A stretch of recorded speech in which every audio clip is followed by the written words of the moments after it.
Check 1, 2, 3, 4. Check 1, 2, 3, 4. I'm hardly showing your meter here. What? I'm hardly registering on your meter. Yeah, he said it was fine. Okay. Alrighty then.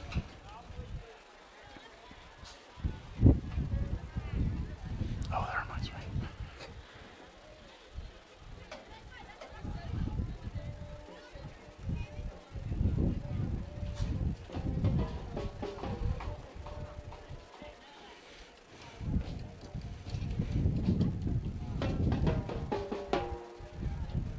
How about the This Nest City Sports presentation is brought to you by BTI John Deere, the smart choice for your operation in Buckland, Greensburg, Hoxie, Pratt, and Nest City.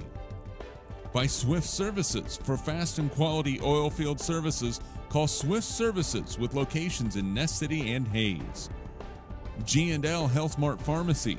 Friendly, convenient pharmacy services and the quality healthcare products you need. Go Eagles! American Family Insurance, serving the area for your insurance needs. See Agent Mary Jo Hayflicker. Bondurant Grain Company and Nest City Farm and Feed, covering the farming needs in Ness County and the surrounding areas. From the supplies to the elevator, we've got you covered. J&D Pump and Supply LLC, serving the oil field community in Ness County and the surrounding areas. Call us for all your needs. Ness County Hospital, providing services that maintains and improves the health of individuals and families. Go Eagles! South Fork Meat, taking full carcass deer processing, also custom processing of beef and pork. For the best around, it's South Fork Meat in Ness City. And by Gable Lease Service, proud to sponsor the youth of Ness County. It's a beautiful day in our super high-speed internet great customer service neighborhood. Like you, this is where we live. In fact, our company is employee-owned, so it's our goal to improve the quality of life for everyone in our community by delivering faster, more reliable internet, clearer, more feature-laden phone service, quality TV channels, all with the level of customer service you'd expect from people who are your neighbors. Eagle Communications. Our community connected. This Nest City Sports presentation is brought to you by BTI John Deere, the smart choice for your operation in Buckland, Greensburg, Hoxie, Pratt, and Nest City. By Swift Services. For fast and quality oil field services, call Swift Services with locations in Nest City and Hayes. G&L Health Mart Pharmacy. Friendly, convenient pharmacy services and the quality healthcare products you need. Go Eagles! American Family Insurance, serving the area for your insurance needs. See Agent Mary Jo Hayflicker. D.E. Bondurant Grain Company and Ness City Farm and Feed, covering the farming needs in Ness County and the surrounding areas. From the supplies to the elevator, we've got you covered. J&D Pump and Supply LLC, serving the oil field community in Ness County and the surrounding areas. Call us for all your needs. Ness County Hospital, providing services that maintains and improves the health of individuals and families. Go Eagles! South Fork Meat, taking full carcass deer processing, also custom processing of beef and pork. For the best around, it's South Fork Meat in Ness City. And by Gable Lease Service, proud to sponsor the youth of Ness County. It's a beautiful day in our super high-speed internet great customer service neighborhood. Like you, this is where we live. In fact, our company is employee-owned, so it's our goal to improve the quality of life for everyone in our community by delivering faster, more reliable internet, clearer, more feature-laden phone service, quality TV channels, all with the level of customer service you'd expect from people who are your neighbors. Eagle Communications. Our community connected. This Nest City Sports presentation is brought to you by BTI John Deere, the smart choice for your operation in Buckland, Greensburg, Hoxie, Pratt, and Nest City. By Swift Services. For fast and quality oil field services, Call Swift Services with locations in Ness City and Hayes. G&L Health Mart Pharmacy, friendly, convenient pharmacy services and the quality healthcare products you need. Go Eagles! American Family Insurance, serving the area for your insurance needs. See Agent Mary Jo Hayflicker. D.E. Bondurant Grain Company and Ness City Farm and Feed, covering the farming needs in Ness County and the surrounding areas. From the supplies to the elevator, we've got you covered. J&D Pump and Supply LLC, serving the oil field community in Ness County and the surrounding areas. Call us for all your needs. Ness County Hospital, providing services that maintains and improves the health of individuals and families. Go Eagles! South Fork Meat, taking full carcass deer processing, also custom processing of beef and pork. For the best around, it's South Fork Meat in Ness City. And by Gable Lease Service, proud to sponsor the youth of Ness County. It's a beautiful day in our super high-speed internet great customer service neighborhood. Like you, this is where we live. In fact, our company is employee-owned, so it's our goal to improve the quality of life for everyone in our community by delivering faster, more reliable internet, clearer, more feature-laden phone service, quality TV channels, all with the level of customer service you'd expect from people who are your neighbors. Eagle Communications. Our community connected. This Ness City Sports presentation is brought to you by BTI John Deere, the smart choice for your operation in Buckland, Greensburg, Hoxie, Pratt, and Ness City.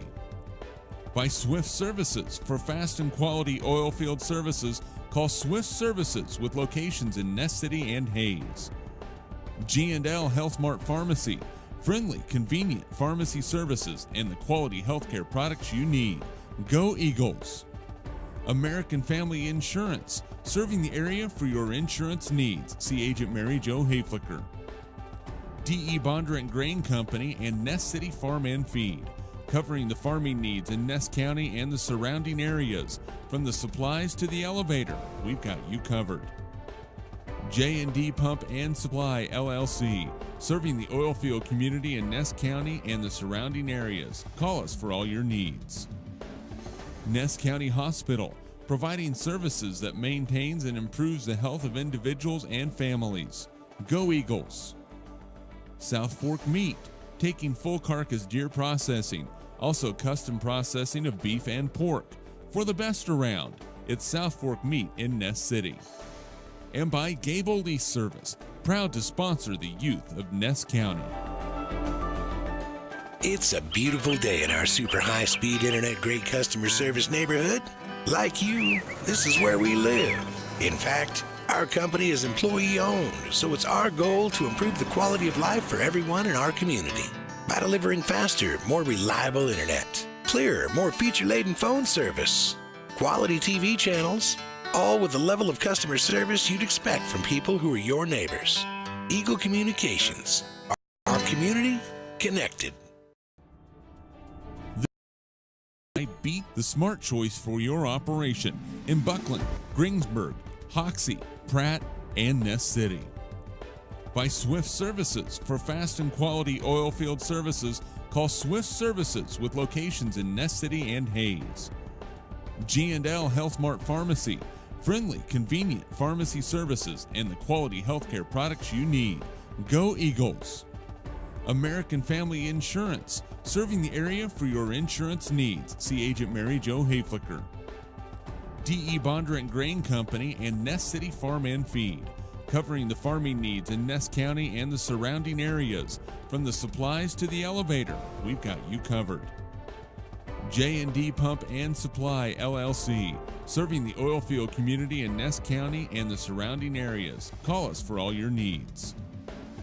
Ness County Hospital, providing services that maintains and improves the health of individuals and families. Go Eagles! South Fork Meat, taking full carcass deer processing, also custom processing of beef and pork. For the best around, it's South Fork Meat in Ness City. And by Gable Lease Service, proud to sponsor the youth of Ness County. It's a beautiful day in our super high-speed internet great customer service. Like you, this is where we live. In fact, our company is employee-owned, so it's life for everyone in our community. By delivering faster, more reliable internet, clearer, more feature-laden phone service, quality TV channels, all with the level of customer service you'd expect from people who are your neighbors. Eagle Communications. Our community connected. This Nest City Sports presentation is brought to you by BTI John Deere, the smart choice for your operation in Buckland, Greensburg, Hoxie, Pratt, and Nest City. By Swift Services. For fast and quality oil field services, call Swift Services with locations in Nest City and Hayes. G&L Health Mart Pharmacy. Friendly, convenient pharmacy services and the quality healthcare products you need. Go Eagles! American Family Insurance, serving the area for your insurance needs. See Agent Mary Jo Hayflicker. D.E. Bondurant Grain Company and Nest City Farm and Feed, covering the farming needs in Nest County and the surrounding areas. From the supplies to the elevator, we've got you covered. J&D Pump and Supply, LLC, serving the oil field community in Nest County and the surrounding areas. Call us for all your needs. Nest County Hospital, providing services that maintains and improves the health of individuals and families. Go Eagles! South Fork Meat, taking full carcass deer processing, also custom processing of beef and pork. For the best around, it's South Fork Meat in Nest City. And by Gable Lease Service, proud to sponsor the youth of Nest County. It's a beautiful day in our super high-speed internet great customer service neighborhood. Like you, this is where we live. In fact, our company is employee-owned, so it's our goal to improve the quality of life for everyone in our community. By delivering faster, more reliable internet, clearer, more feature-laden phone service, quality TV channels, all with the level of customer service you'd expect from people who are neighbors. Eagle Communications. Our community connected. This Nest City Sports presentation is brought to you by BTI John Deere, the smart choice for your operation in Buckland, Greensburg, Hoxie, Pratt, and Nest City. By Swift Services. For fast and quality oil field services, call Swift Services with locations in Nest City and Hayes. G&L Health Mart Pharmacy. Friendly, convenient pharmacy services and the quality healthcare products you need. Go Eagles! American Family Insurance, serving the area for your insurance needs. See Agent Mary Jo Hayflicker. D.E. Bondurant Grain Company and Nest City Farm and Feed, covering the farming needs in Nest County and the surrounding areas. From the supplies to the elevator, we've got you covered. J&D Pump and Supply, LLC, serving the oil field community in Nest County and the surrounding areas. Call us for all your needs. Nest County Hospital, providing services that maintains and improves the health of individuals and families. Go Eagles! South Fork Meat, taking full carcass deer processing, also custom processing of beef and pork. For the best around, it's South Fork Meat in Nest City. And by Gable Lease Service, proud to sponsor the youth of Nest County. It's a beautiful day in our super high-speed internet great customer service neighborhood.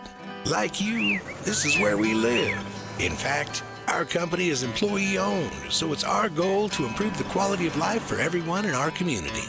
By delivering faster, more reliable internet, clearer, more feature-laden phone service, quality TV channels, all with the level of customer service you'd expect from people who are your neighbors.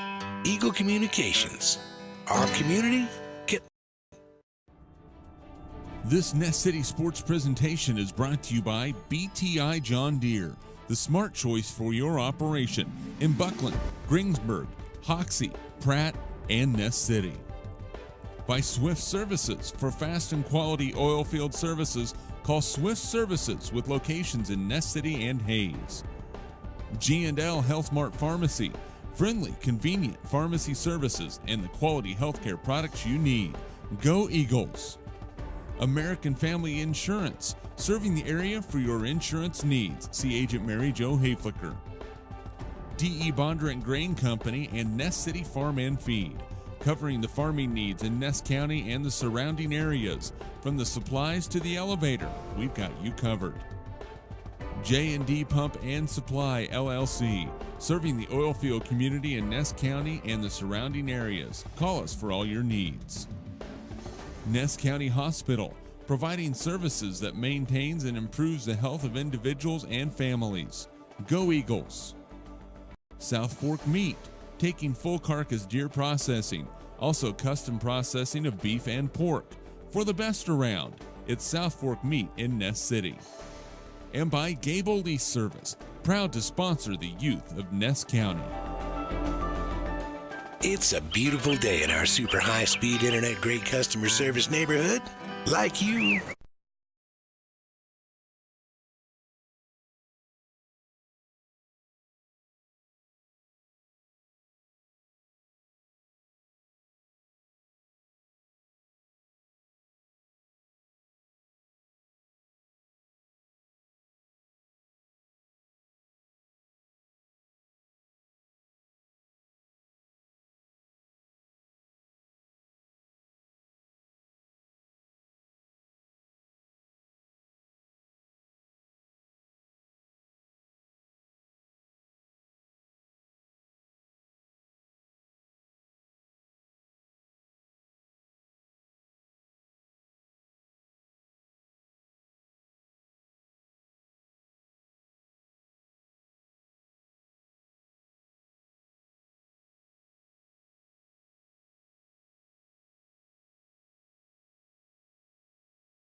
And a good Friday night, and welcome to week 2 of the high school football season as the Ness City Eagles play host to the Central Plains Oilers in Ness City. I'm Jonathan Sega, joined by C.D. DeSilva as we welcome you in here to week number 2 of the high school football season. Central Plains won the toss, and they have deferred, so Ness City will get the football to start out our football game as we welcome you in here to Ness City. The Eagles will be in their home blue uniforms with the white numbers, and the Oilers will be in their road white jerseys with the green sleeves, the green pants, and they have the green helmets with the O on the sides. So just about ready to get this one underway as Ness City will receive the kick with Edwin Reyes back to receive. He's got some company back there as well as they wait for the kick from Alex Barton. As Ness City will go from our left to our right to start out our football game as the wind howls out of the south into our face here as we sit right in front of the home press box. Here's a little kick that'll go out of bounds, and not a great start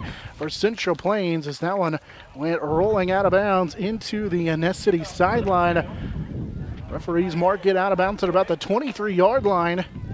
Ness City can either take the penalty and have great field position or make him re-kick it. I think they're going to take the field position, and we'll see that Ness City offense again up front. Trevor Vandegrift, he's the 205-pound senior.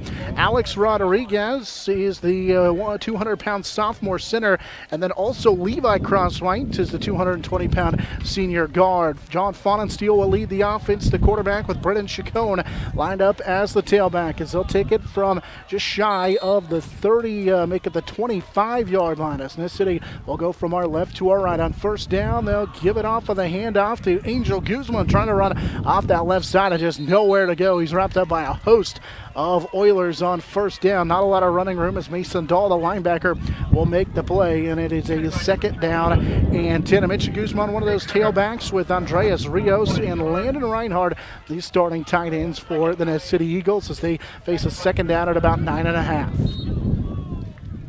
This Oiler defense gave up a lot of rushing yards to Victoria last week, so it's going to be very important for this Ness City offensive line to block and to block well. Out of the one-back set, it's Chacon. It'll be a keeper left side, and swallowed in the backfield is the quarterback. Coming up to make the play is Brent Liebel, the defensive end. He's a 6'2", 184-pound junior. It's a loss of 2 on the play. Back to the 20th yard line. It's to the quarterback. Fonensteel keeps it on the read option, and 2 on the play brings up a 3rd down. Victoria, a lot of tackling amongst this defense against Victoria last week, but they were unable to stop that Victoria offense. Wide receiver to each side, Fonensteel to the air, and now he's going to be swallowed in the backfield and dropped as Ness City goes backwards, and a sack for Dalton Lemire, the nose guard coming through. 189-pound senior comes through with the sack. Ball back to the 17-yard line. And a loss of 7 on the play for the quarterback, Fonensteel, and it is a 4th down. First sack of the season for Lemire. He's the nose guard with LaTurner and also Liebel. The punt is a short kick that'll go out of bounds, shy of midfield. Back there to kick it away was Reyes, the freshman. At the Ness City 31-yard line. And a good start here for the Oilers from Central Plains. Mentioned their starters a moment ago. Miles Minges, the quarterback. Dalton Beck, Anthony Oberly, the tailback and fullback on the double tight. Minges will hand it for Oberly with a head of steam left side. He'll get a couple of yards, pick up close to 4 as he's just shy of the 27-yard line. Close to Ness City Eagles with a tackle led on the freshman Matthew Delaney. He's one of their starters at corner, along with Easton Seib and then Nate Gable, starter in the defensive backfield. This ball up to the 26-yard line. We'll call it a gain of 5 for Anthony Oberly. At a quick 2nd down snap here. Rolling right is Minches under pressure, and he's going to be dropped. That'll be a sack back to the original line of scrimmage as Trevor Vandegrift comes up with a sack. And it's 2nd down and 3rd down and 9 on the sack on 2nd down. Both defenses coming out strong here to start the game. We see why the Oilers deferred the kick to start the game. Defense swarms early on. They get great field position, but Ness City with an answer there on a big 2nd down, now forcing a 3rd and long. 3rd down and 10. Vandegrift at the nose guard position. They'll run it right side, and we get a flag on the play. Little quick hitter for the fullback, and the first man through is Dalton Beck. He'll get back close to where they were a moment ago, so he'll get those almost 5 full yards back. We'll see what the flag is. Call it closer to 4. It's a face mask on the Ness City Eagles. Just the 5-yard variety, so it'll bring up a 4th down and short. That'll help out Central Plains a little bit. Up to about the 22-yard line. So back on his. And the 5-yard penalty will set him up to the 21-yard line. It's an offense that scored 53 points per game last season when they went 10-1. Only was able to score 1 touchdown last week against Victoria. I formation again with a tight end to each side on 3rd down and 1. Following the 5-yard face mask penalty, run it to the left side again with a fullback Beck. And he's got enough for a 1st down. That'll be down to the 18-yard line on a gain of 3. They replayed the down. Either way, he would have gotten it. The 1st down either way. They'll pick up the 3rd down for Dalton Beck.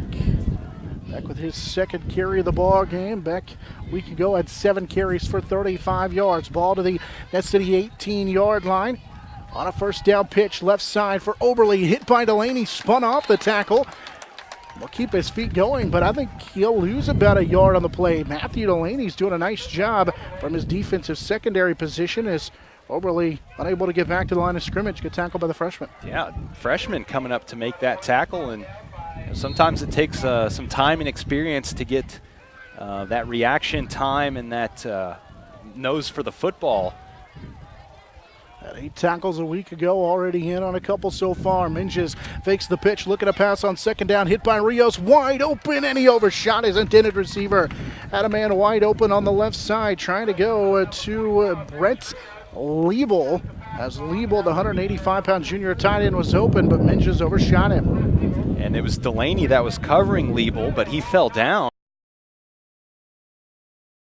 Said did Minges to throw that one, and it sailed over the head of Liebel. Brings up second, now third down and 10. Already converting once on third down following the face mask penalty. Minges to pass. He'll step up, and he's tripped up and dropped. Andreas Rios got him around the foot and knocked him down. It'll be a loss back to the 22-yard line. It's Andreas Rios, the defensive end, with his first tackle and his first sack of the year. Boy, that's a shoelace tackle right there. Just got him right on the foot, enough to trip him up, because Minges was stepping up in the pocket to avoid Rios, but Rios able to stretch out and grab a foot.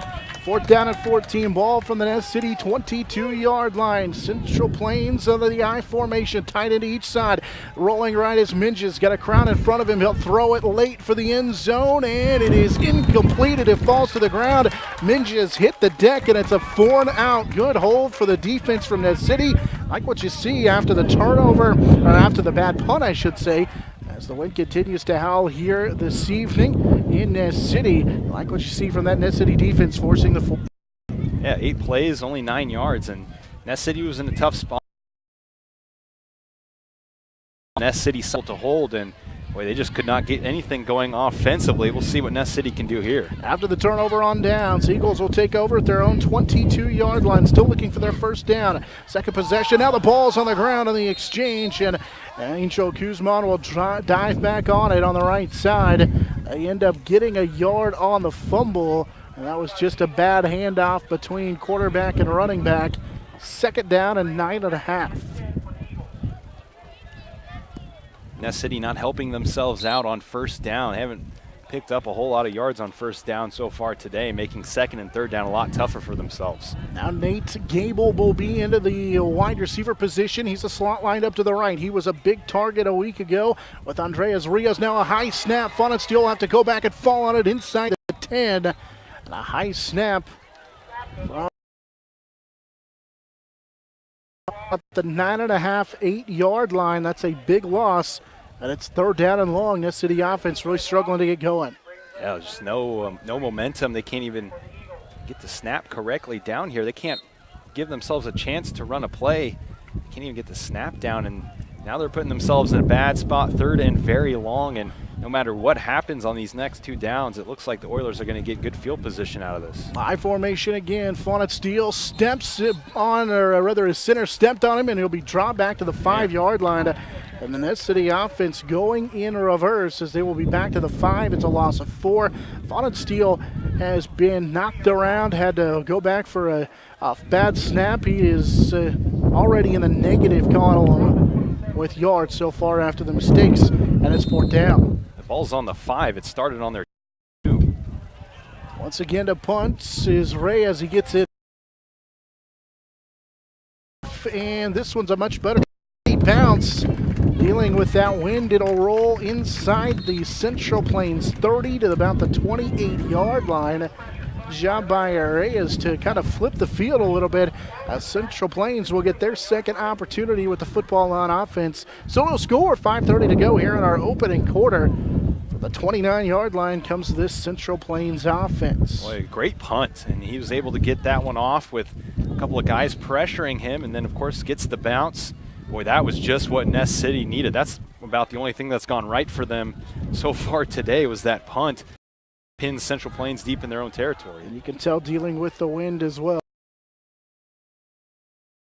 Out of that south to south with the option. He'll pitch it late left side for Oberle, who gets hog tied to the ground on the left side as Delaney will make the tackle across the 30 up to about the 31-yard line. It's a gain of 2 for Anthony Oberle.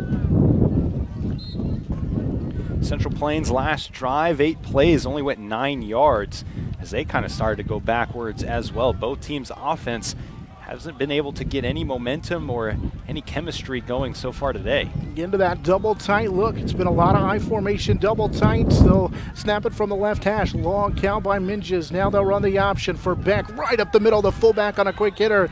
So he will get a good chunky yards here. Pick up close to 6 for Minges. Just shot, Dalton Beck.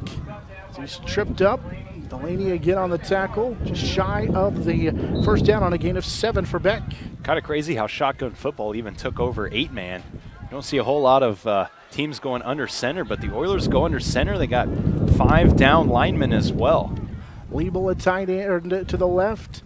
Barton's to the right. They're going to run it again, and again it's Beck who will get the first down. I think he just ripped it away from the quarterback, Minges, on the read option into Ness City territory to the 39 and a first down. Minges did not, his body language did not indicate that he handed that one off willingly. It did look like his fullback took it from him, but that play worked a little earlier when they got that face mask call for a few extra yards as well. He picked up the first down. It works for him there. Old school football here offensively from the Oilers so far. Clock stopped after the first down.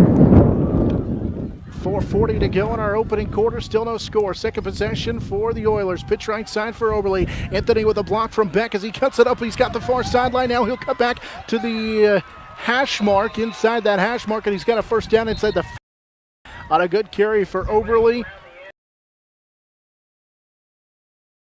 A first flag on the 35-yard line. And that looks like it's going to be a holding called on the Oilers. So you can erase a huge gain as Oberle had a first down, but instead it'll go as a 5-yard carry for Oberle. Then you mark off the holding penalty. You can take the great field position away. This ball will be back to their own 35-yard line. Well, you finally get a big play there, and of course you never know with the holding. Maybe that's why they got the big play, but oh yeah, Oilers again hurt themselves on that one. Still first down for them though, so just need to pick up a chunky yards here, make second and third down easier. First down at about 16 from their own 35. Read option again, and it's the fullback Beck, and it's worked pretty well as Dalton Beck gets across midfield just into Ness City territory. It's almost 6 yards, about 5.5, sets them up second down and 11. Oilers fairly vanilla here to start the game with their offense. Pretty simple. They haven't really done any gimmicky things here yet. They really haven't even changed up the formation, really. Different tailback. Jared Bieberly dots the I formation.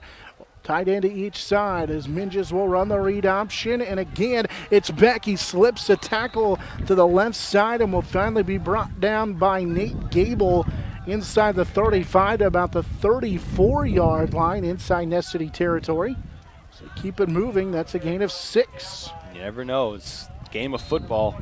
Central Plains going to try and lure you to sleep with their fullback running, and then eventually they're going to slip someone out or go a little bit of misdirection and completely catch Ness City off guard. So Ness City has got to stay at home and stay focused here. Once again, Bieberly dots the I in the I formation. Eagles showing blitz. They'll come. Minges read option. It's back this time to the right side. He'll get to the Ness City 30, which is a yard shy of the first down.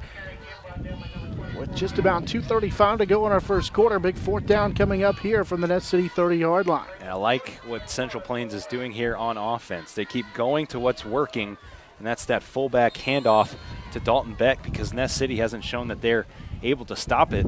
Central Plains has gotten positive yardage every time they've ran that play. Beck had just 7 carries in the loss to Victoria in week 1 for 35 yards. He's already got 7 carries today for 29 yards, and he sets his team up with a 4th down and 1. He'll be the tailback in the I formation. Minges under center. He opened to the left, and now he'll keep it himself as he bobbles the football. Will get the first down. He opened to the left, and everybody else went to the right, but it worked out. First down for Central Plains to their own 24. It's a gain of 6 for Miles Minges. And we saw last week in our game with Stockton and Trigo. Stockton, Brady Bucher had a couple of plays where the play broke down, and he used his awareness to move up the field, use his legs, and make something out of nothing and get the first down. And we just saw Minges do that as well. 1:50 to go, first quarter. This is still the second possession of the first half for Central Plains, and they are just marching it right down the field. Take it from the Ness City 24. Quick pitch right side for Oberle, trying to get to the seam, or trying to get to the edge, and he does. Makes two men miss into the open field. It'll be inside the 5 of the first down. He made everybody miss on that right side as he gets all the way to the Eagle 4-yard line, and it sets Central Plains up with a first down and goal on a gain of 20. Nice gain there. That time they go to the outside, and when you've been pushing it up the middle against this defense, that's what they're ready for. Play towards that far side, and they're able to get the first down. Central Plains. Bieberly again is the I formation, the I back in the I formation. It's Beck on a quick handoff to the left side, and the fullback spins for no gain as he was hit right away up front. A lot of credit to that defense for Ness City. Chacon and company in on the tackle.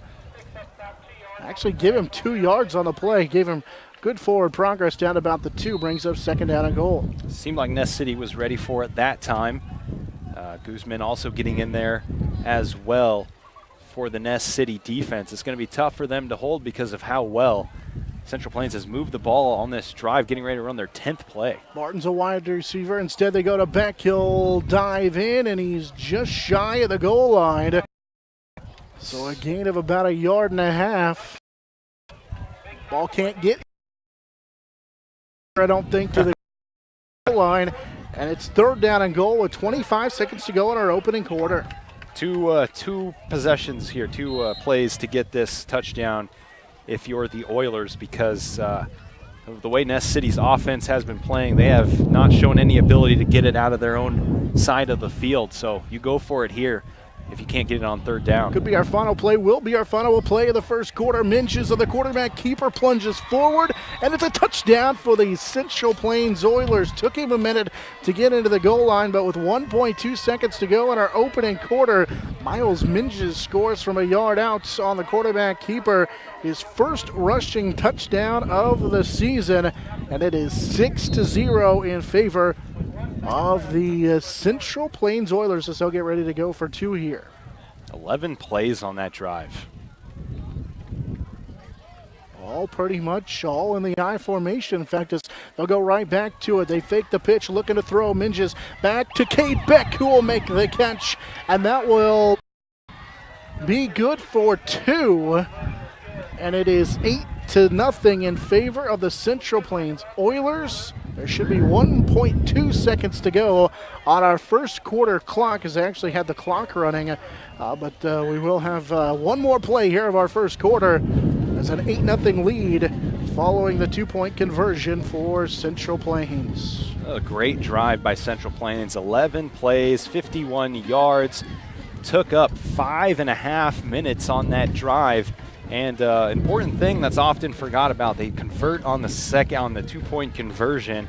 They already got as many points as they scored last week against Victoria. Start for the Central Plains Oilers. Our broadcast is brought to you today in a part by South Fork Meats, GM Pharmacy, Schweitzer Chiropractic, United Credit Union, and State Farm Insurance Agent Mo Linden. So they do put the 1 second back on the clock in our first quarter. City mentioned a really nice drive put together by the Oilers, and it was all from that I formation. Lots of Dalton Beck, the fullback. He carried it 9 times in that first quarter. That's 2 more than he had last week. Anthony Oberle had 5 carries for 31 yards so far in the first quarter. Of course, Miles Minges is the one who scores the touchdown from a yard out. Minges has been harassed, already sacked once by Andreas Rios. It's interesting how Ness City has 3 deep on their kickoff returns. 1 of 3 guys back there to return it. Usually you see 1 or 2. 3 guys on the front line, 2 up backs just across the 25. So they await the kick from Alex Barton with just 1 second to go on our first quarter clock. And again, Barton kicks it out of bounds. Reyes Munez and Nate Gable back to return the kick. So we'll have one play, one more time to try and finish this first quarter. in a really quick-moving quarter. Yeah, well, kept on the ground a lot, especially by Central Plains on that 11-play drive. They kept it on the ground for most of that drive. Tried to pass it a couple of times. Minges was sacked. He is officially 0 for 2 so far in the game. Not including the 2-point conversion. That's right. The city will take over from their own 25-yard line. They'll pitch it for Chacon. Right side, he's chopped down. Who else? Dalton Beck on the right side. We've called his name a number of times so far as he chops down the big running back Chacon for Ness City. That will do it for our first quarter. 8-0. Central Plains with a lead over Ness City. We're back with the second quarter out.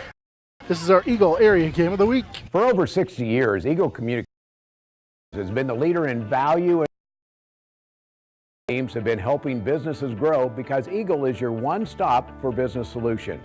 We can provide the latest in hosted phone, reliable fiber internet, IT support, business compliance, and network planning. Plus, we offer affordable advertising on television, radio, and digital platforms. Call our employee owners today and let us serve you. Eagle Communications, our community connected.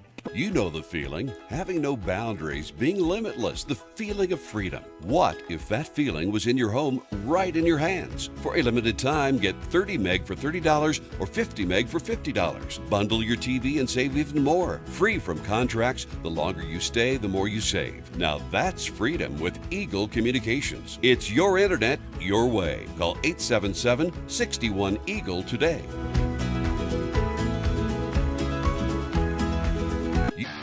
This is Eagle TV.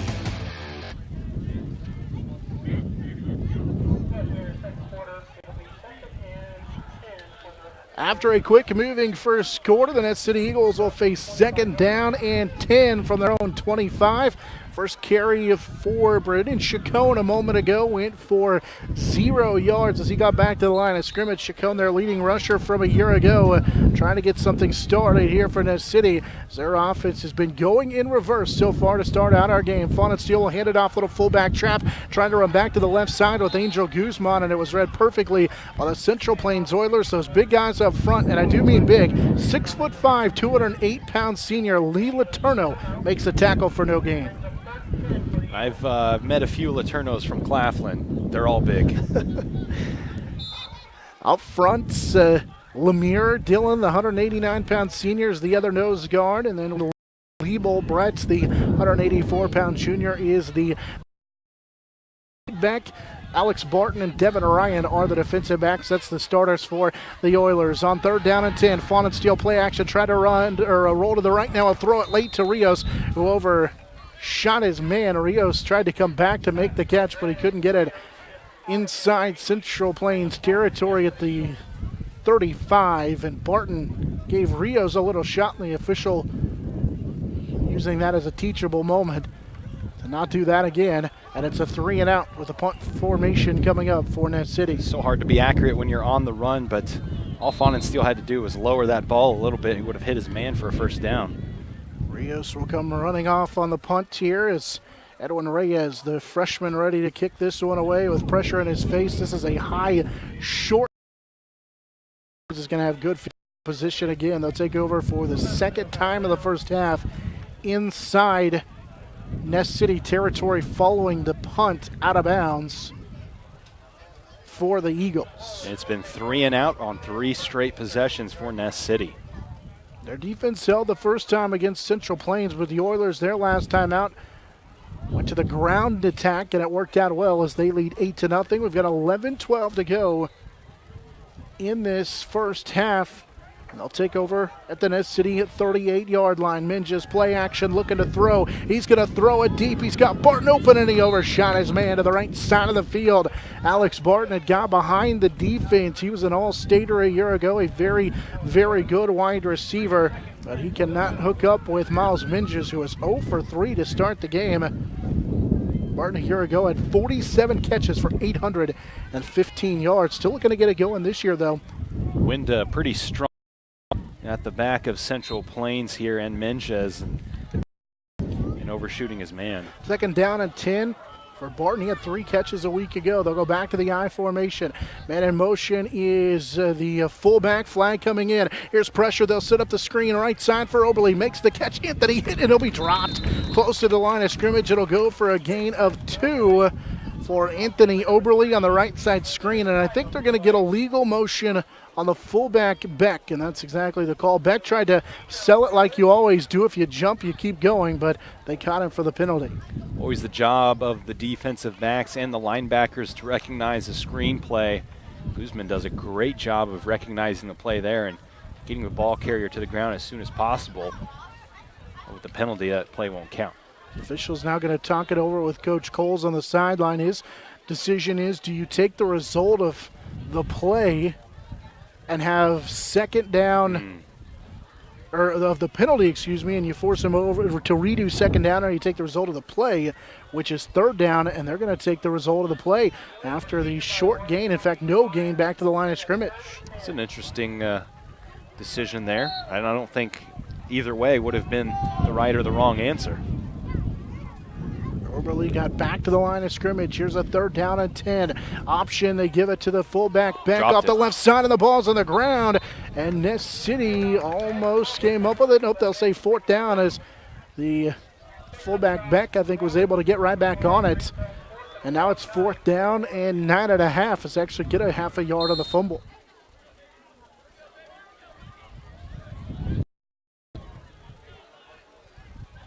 Drive stalls so far for Central Plains, but they will go for it from the Ness City 38-yard line on fourth down and 10. Play action, Minches. He's got pressure coming from behind. Hit as he throws it. He's got his man. It's Cade Beck. He's got enough for a first down on the right sideline. Back up to the 27-yard line. It's a first down on a gain of 11. The man bearing down on the quarterback, Minches. It's a first down. Boy, Minches got that off about as late as he possibly could without taking a sack, or even worse, turning the ball over. Are they going to measure this? Even from our eyes over here, it's plenty for a first down. Maybe a clock. Oh yeah, the clock is not stopped. It's still running.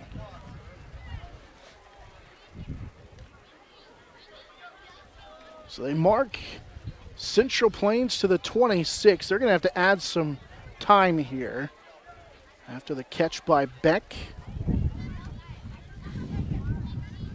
Goes for a first down.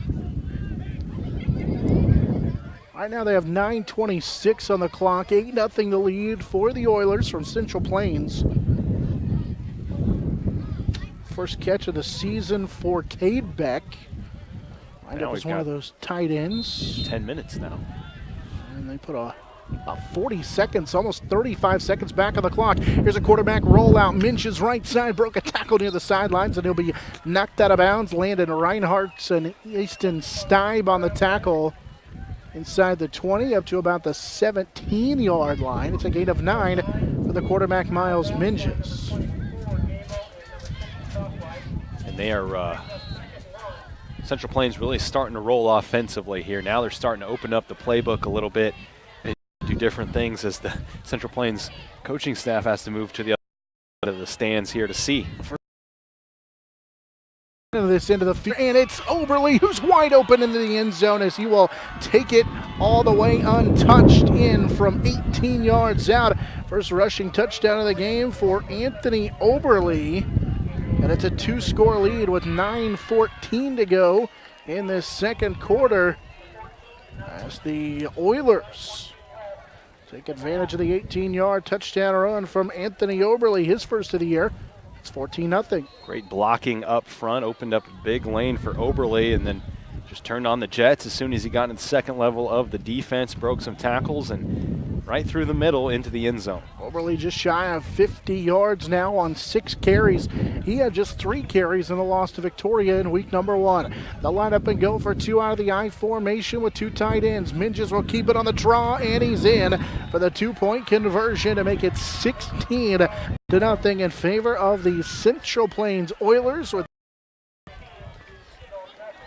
That's a 6-play, 38-yard drive. Took 2 minutes off the clock for Central Plains. And don't forget, Beck fumbled on that drive, but they were able to get back on it and recover, and they go down to eventually score. Converted on 4th down on that drive. The pass play of 11 yards from the quarterback Minges to Cade Beck that kept that drive alive, and then the touchdown run for Anthony Oberly, his first touchdown run of the season for the senior. So a good start to this game for Central Plains. Struggled a little bit offensively on their first couple of possessions. A lot of credit to the Ness City Eagles, but after that, they found a little something with that running attack, and it's worn on the Ness City defense. Let's see if the offense from Ness City has an answer. They've really struggled offensively, and now need to get some. Stands back at the goal line. They can start by giving themselves some workable field position here. Alex Barton hasn't kicked it inbounds on the kickoff yet. He's kicked every one of them out of bounds already with 2. Let's see if he decides to kick it inbounds this time. The wind is blowing across the field out of the south. The last time he was kicking the other way. This is a short kick that will bounce and roll down inside the 10. It stayed along the goal line. Muniz picked it up, and he's going to be swallowed and dropped back inside the 10. It was going to roll out of bounds, but Central Plains didn't take that for granted, and it's Jared Bieberly down there to make the tackle at the 8-yard line on the far sideline. It looked like a foul ball down the third base line that just slowly rolled and would not cross the foul line. That ball did not go out of bounds and ended up favoring Central Plains as the coverage team was able to get down, and another bad field position here for Ness City again. Down 16-0 with 9:14 to go in our opening half. The Eagles shy a man. They need somebody to hurry as the play clock will begin to count down here before too long. Down 2 scores. Take over from their own 9, trying to get something going as they'll break the huddle. And now time about to expire on the play clock. They will get it off on the snap clock. Here's a pitch right side for Chacon. Brennan with some running room as he goes right behind that guard. That's the first real good run we've seen from Chacon. He's up to the 14 on a gain of 5 for Brennan Chacon on his second carry of the game. I like that play. They pitch it to him, and he kind of gets ahead of steam going downhill as he gets the ball and bursts through the line. A great pickup on first down. Maybe some life now for this Ness City offense. Second down at 5. Clock under 8:45 to go in our second quarter. 16-0 Central Plains with the lead. I formation, double tight. They'll run the same play right side. Chacon with some running room that fell forward close to the first down as he was cut down on the play by Laterno and company. Alex Barton in there with an assist. He had 22 tackles last week, including 12 assists. As it's close enough, we need a timeout for measurement. Central Plains gave up 115 yards to Cooper Fannensteel last week and 110 yards to Colin Kisner. They gave up, or Central Plains gave up 4 touchdowns to both of those players for Victoria as well. So defense playing much better tonight against Ness City. And it is just shy of the first down. Ness City still does not have a first down in this game with 8:13 to go in the second quarter.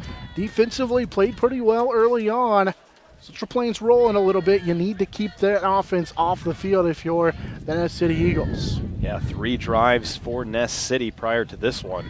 All 3 and outs. A lot of negative plays in there as well, especially in that first quarter. And again, first time they've had third and short yardage. They were taking a long time in the huddle, but the white hat, the head referee, was in their huddle too. I wonder if there wasn't an equipment issue. So they'll line up on the right hash, facing 3rd down and 1 from their own 18-yard line, trying to keep this drive alive. Hard count. And can't draw the Oilers off sides. It's a quick handoff to the fullback, Guzman, who breaks. Make the tackle. He came out of there with the football, but he was down, and now the fullback Guzman is injured on the play, but it is a first down up to the 25-yard line. Get to 7. Boy, that was a good play call by Ness City to hand it, just like you said, a quick handoff to the fullback to get the first down, and if not for that safety coming over to make the tackle in Barton, Might have been gone. They'll pitch it to Chacon right side, trying to run off the guard and just nowhere to go. Everywhere he tried to run right side, there were white shirts and green hats. As Chacon will get forward progress at a favorable spot across the 25 up to about the 26-yard line. Beck, that's Dalton in on the tackle. Host of Oilers, it's a gain of 1 on the play. 7:20 and counting, second quarter, with Angel Guzman still favoring, not sure whether it's the right arm or the right shoulder. We saw Matthew Delaney in there, the freshman. And now Nate Gable will be in as the fullback. Ahead of the big tailback, Brennan Chacon on second down at a long 9. Chacon on the counter right side. He'll keep those feet driving and get to the 30-yard line. He was hit low by Laterno. Also, it looked like a couple of different guys in there on the tackle. But he gets to the 30. As Dahl in on there on the tackle as well. He picks up 5. If you try to tackle Chacon and he gets lower than you do, good luck. Definitely going to pay for it, trying to bring down Brennan Chacon, the big 200-pound senior tailback. And talked about in the pregame show, when he rushes for more than 100 yards over the last 2 years, his team is 6-0. When he doesn't, well, they're winless, 0-3. I formation, 2 tight ends. Fawnensteel drops back, looking to pass on third down. Pressure coming, and he'll be dropped. It'll be a sack for Dylan Lemire, the senior. He was flushed up in the pocket. He'll be dropped back to the 25-yard line. It was a loss of 5 on the sack of Fawnensteel. What a great job by the defensive line of Central Plains for putting pressure on Fawnensteel, not allowing him to get a pass off on third down. Another punt situation here for Ness City after getting their first down, and now we've got a stoppage here as the referees blow this play dead. Not sure. Get a timeout taken by the Oilers. Get no signal at all from the referees as to why exactly they stopped it with 5:39 to go here in our second quarter. Game brought to you in part by D.E. Bonder at Grain Company, Pumping Service, Keller Leopold Insurance, Tico Pipe Testing, and Joe Gershner Oil. So we get timeout taken on the field. 16-0 lead for Central Plains. The Oilers made the playoffs in 4 straight years. Last year, a loss in the second round to Spearville. That's the second straight year they've done that. Trying to bounce back. This is a team that hasn't started 0-2 as Central Plains. That's 6 seasons. So trying to avoid an 0-2 start after losing to Victoria in week 1 and what you knew was going to be a good game in a battle of ranked teams. After the loss, Central Plains falls out of the top 5. Central Plains returning a lot of players from last year's 10-1 team as well. Very good. Bunch of juniors back from that team from a year ago. After the timeout on the field, here's a punt by Reyes. This will be a low line drive kick taken by Barton inside his 30. He'll dive across the 33 to the 34 where Dylan Muniz makes the tackle.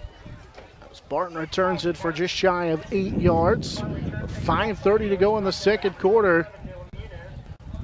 It'll set up the Central Plains Oilers with good field position at their own 34-yard line. They've had great field position for this entire football game, up 2 scores at 16-0.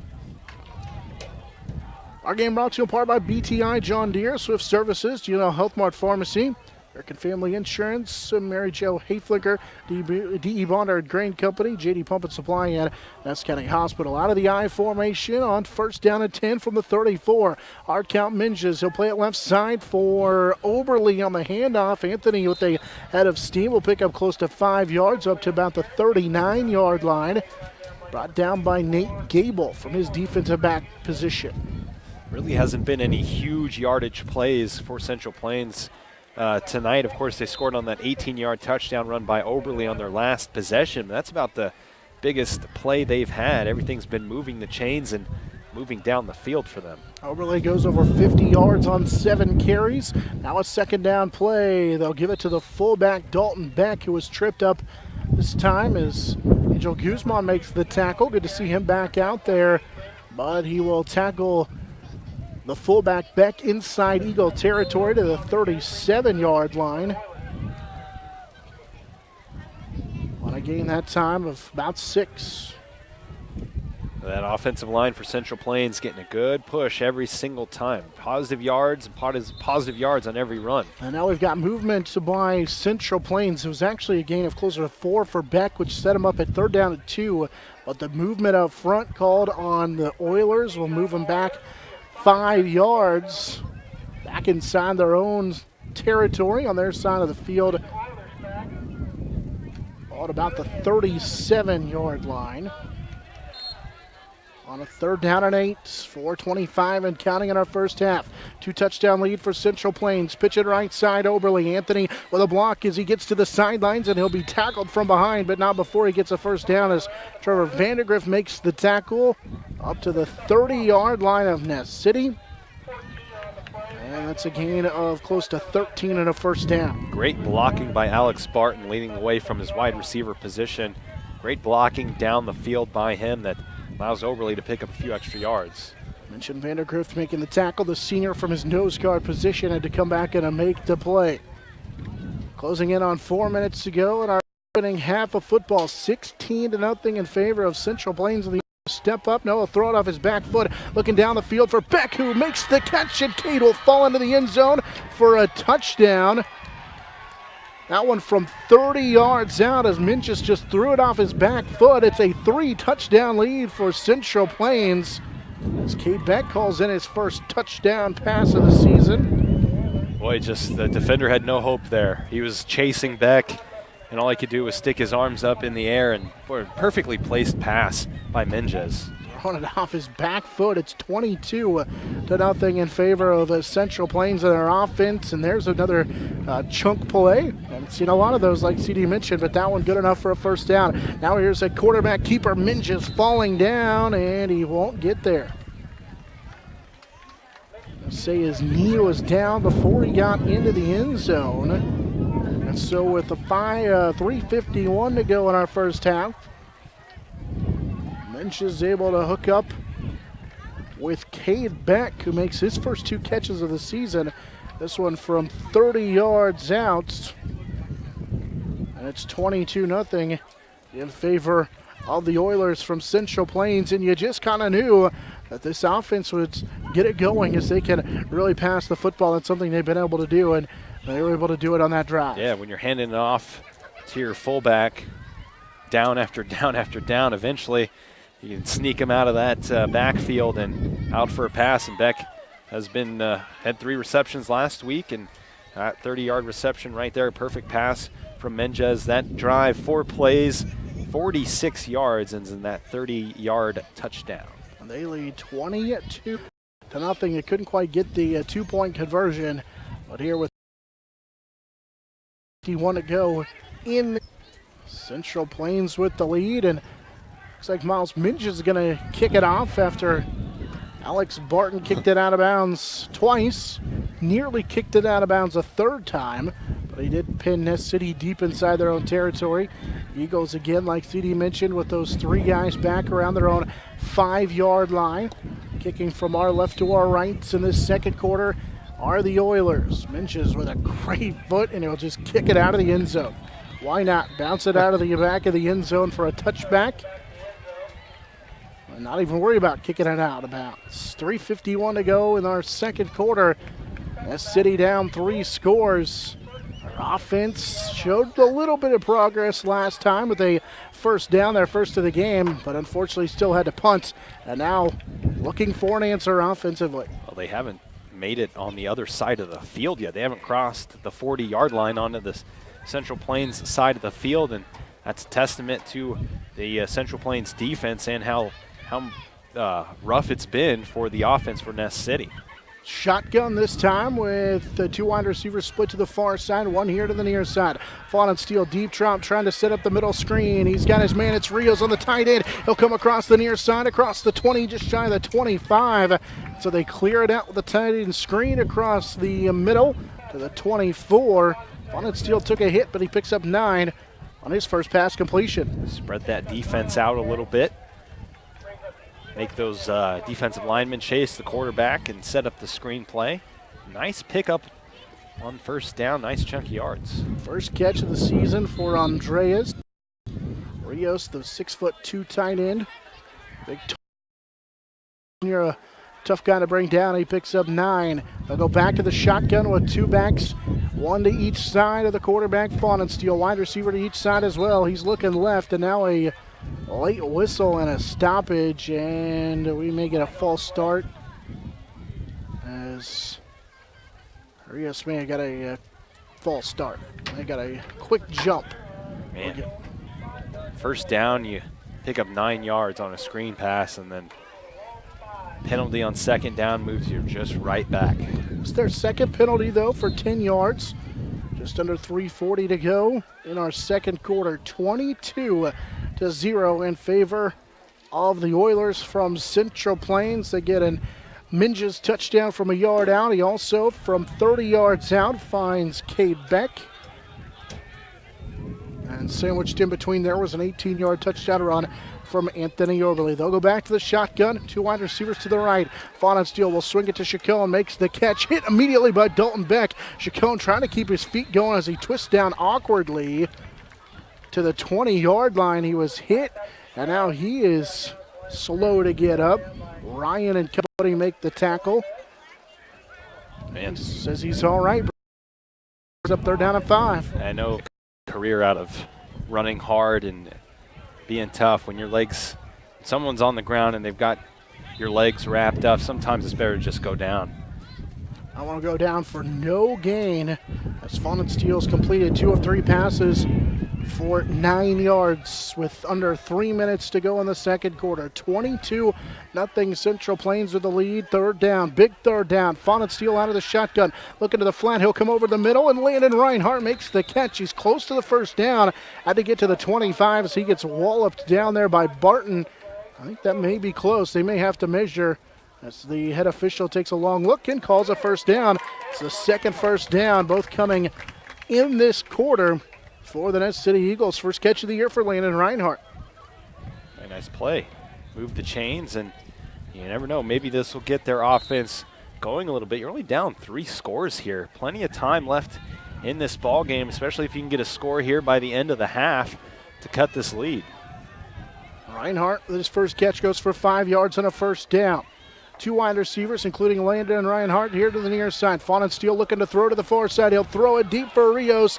Step for step with Dalton Beck, and the pass overshot its intended receiver down to the 20-yard line. That's actually Devin Ryan on the coverage. And it's incomplete. First real shot from Fawn and Steel and company. Second down and 10. Nice shot, too. Fawn and Steel shows off that arm strength a little bit. Receiver just not quick enough to catch up to that football. That was against the wind, too. Saw Rios, the big tight end at 6'2", coming across the middle. That time they try and stretch the field with him. With 2:15 to go in this second quarter, down 22-0. You know you need a touchdown. Trying to stay in it. Central Plains will have the football to start the second half, so need to score here if you're Ness City on second down at 10. Fawn and Steel stands tall. He's got Gable. Nate makes the catch at the hash marks on the right side. Across the 30 to the 32 where he's walloped down, facing third down now after the gain of 7. And I believe that's their first connection of the night. But 5 connections last week, and we watched the highlight reel from last week, or all the highlights that Ness City had, and it seemed like all of them were Fawn and Steel to Gable. So well, they finally got that play going. We'll see if they go back to it. Gable last week had 5 catches for 137 yards. First one here. Third down, Fawn and Steel through his progression. Now he's going to take off and run, and he's dropped. He'll get close to the first down. I think depends on where they spot it. So they will stop the clock. He is going to get enough for a first down and a gain of 4. Letourneau brought him down, but not before Fawn and Steel gets the first down. Now they're moving. Now they're a few yards away here from crossing center field and going into Oiler territory. And I like that move by Fawn and Steele. He's been sacked. He's had a rough time in that backfield so far in this game. So as soon as things broke down a little bit, he didn't waste any time, took his eyes off his receivers down the field, and he took off with his legs. It's the third first down for Nez City of this quarter, with 1:15 and counting in the second quarter.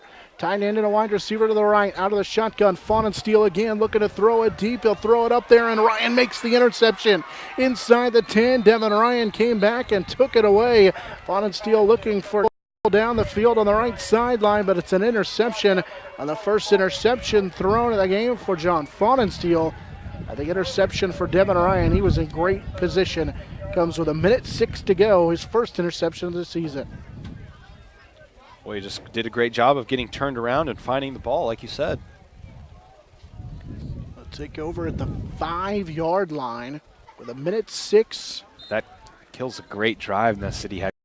And maybe going into halftime, they found a little something. Yeah.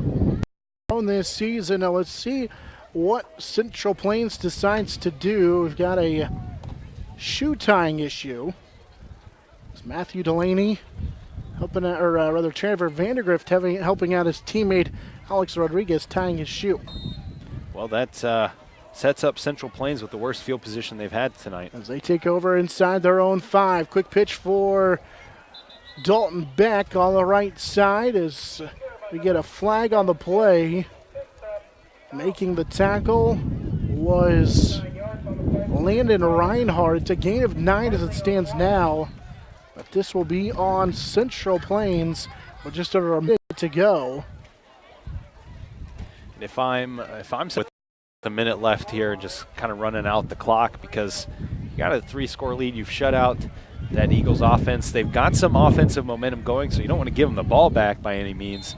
If you're Central Plains, just run this out, going to halftime up 22-0. I formation, Jared Bieberly is the tailback, and they'll run it with the fullback Beck.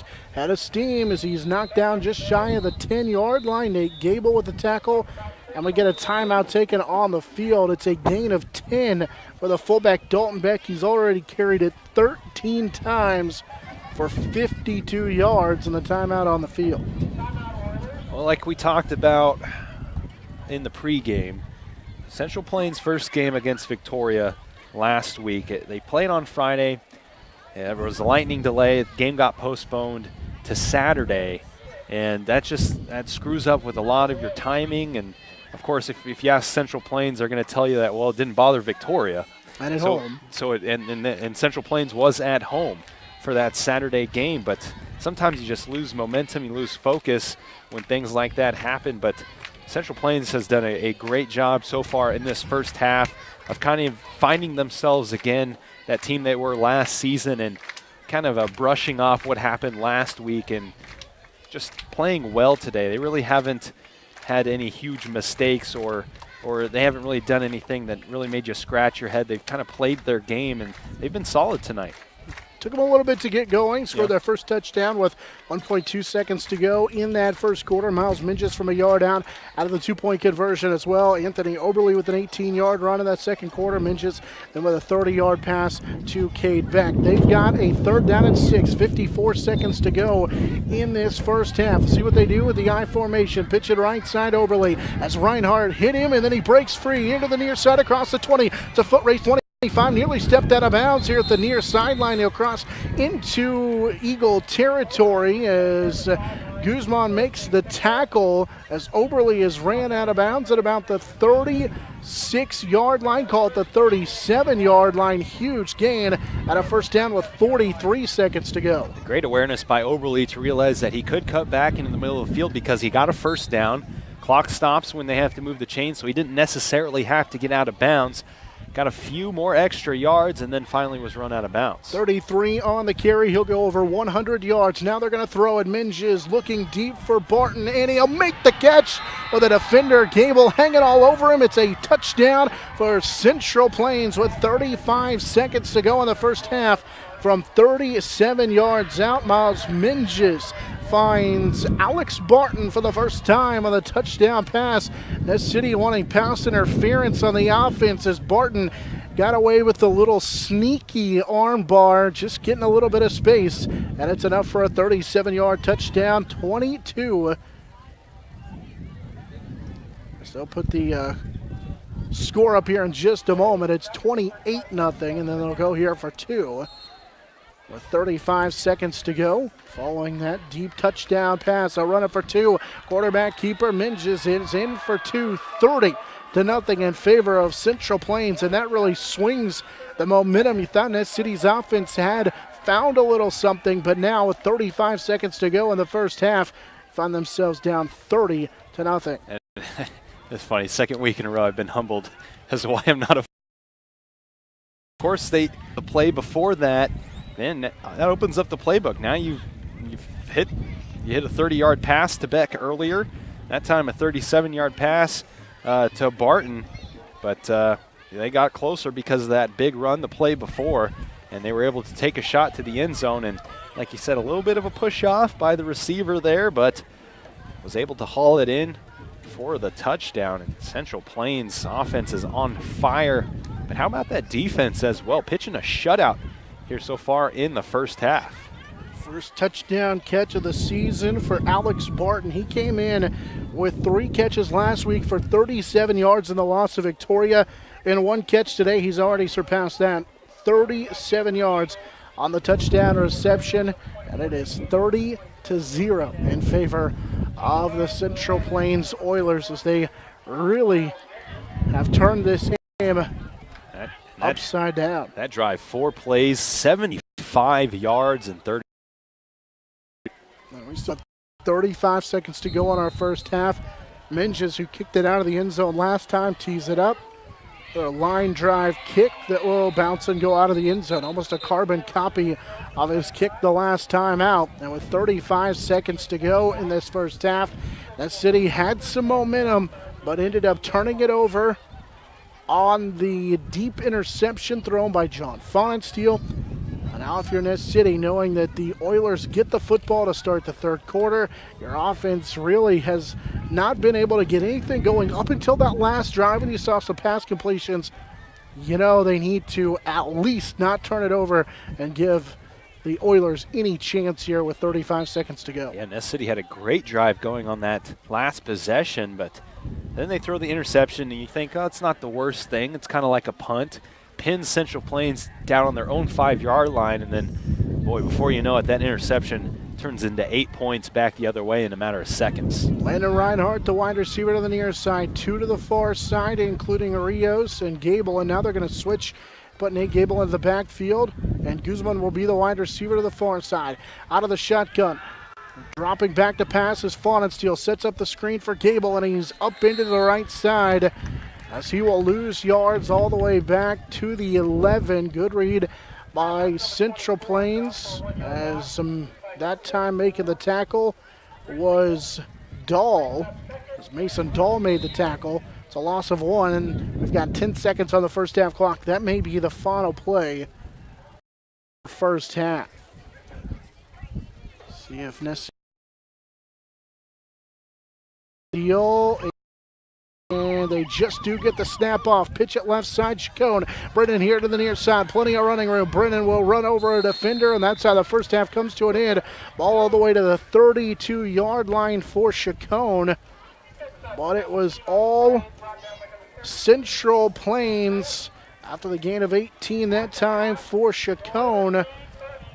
It is 30-0 in favor of the Central Plains Oilers. Oilers get a touchdown right before the end of the first quarter from Miles Minges from a yard out.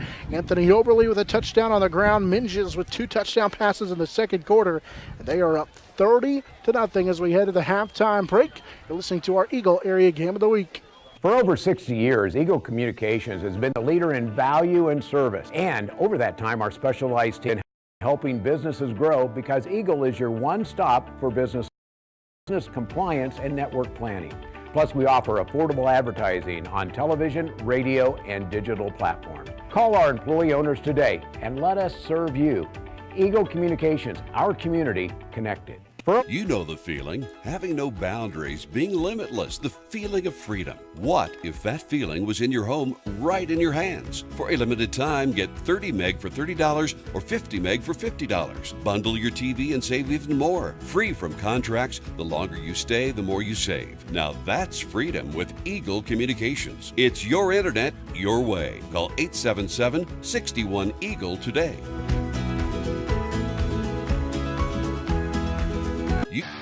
This is Eagle TV. This is where we live.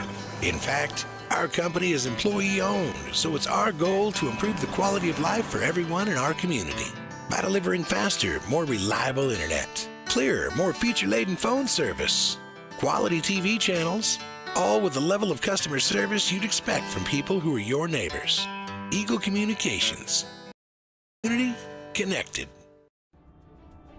This Nest City presentation is brought to you by the smart choice for your operation in Buckland, Greensburg, Hoxie, Pratt, and Nest City. By Swift Services. For fast and quality oil field services, call Swift Services with locations in Nest City and Hayes. G&L Health Mart Pharmacy. Friendly, convenient pharmacy services and the quality healthcare products you need.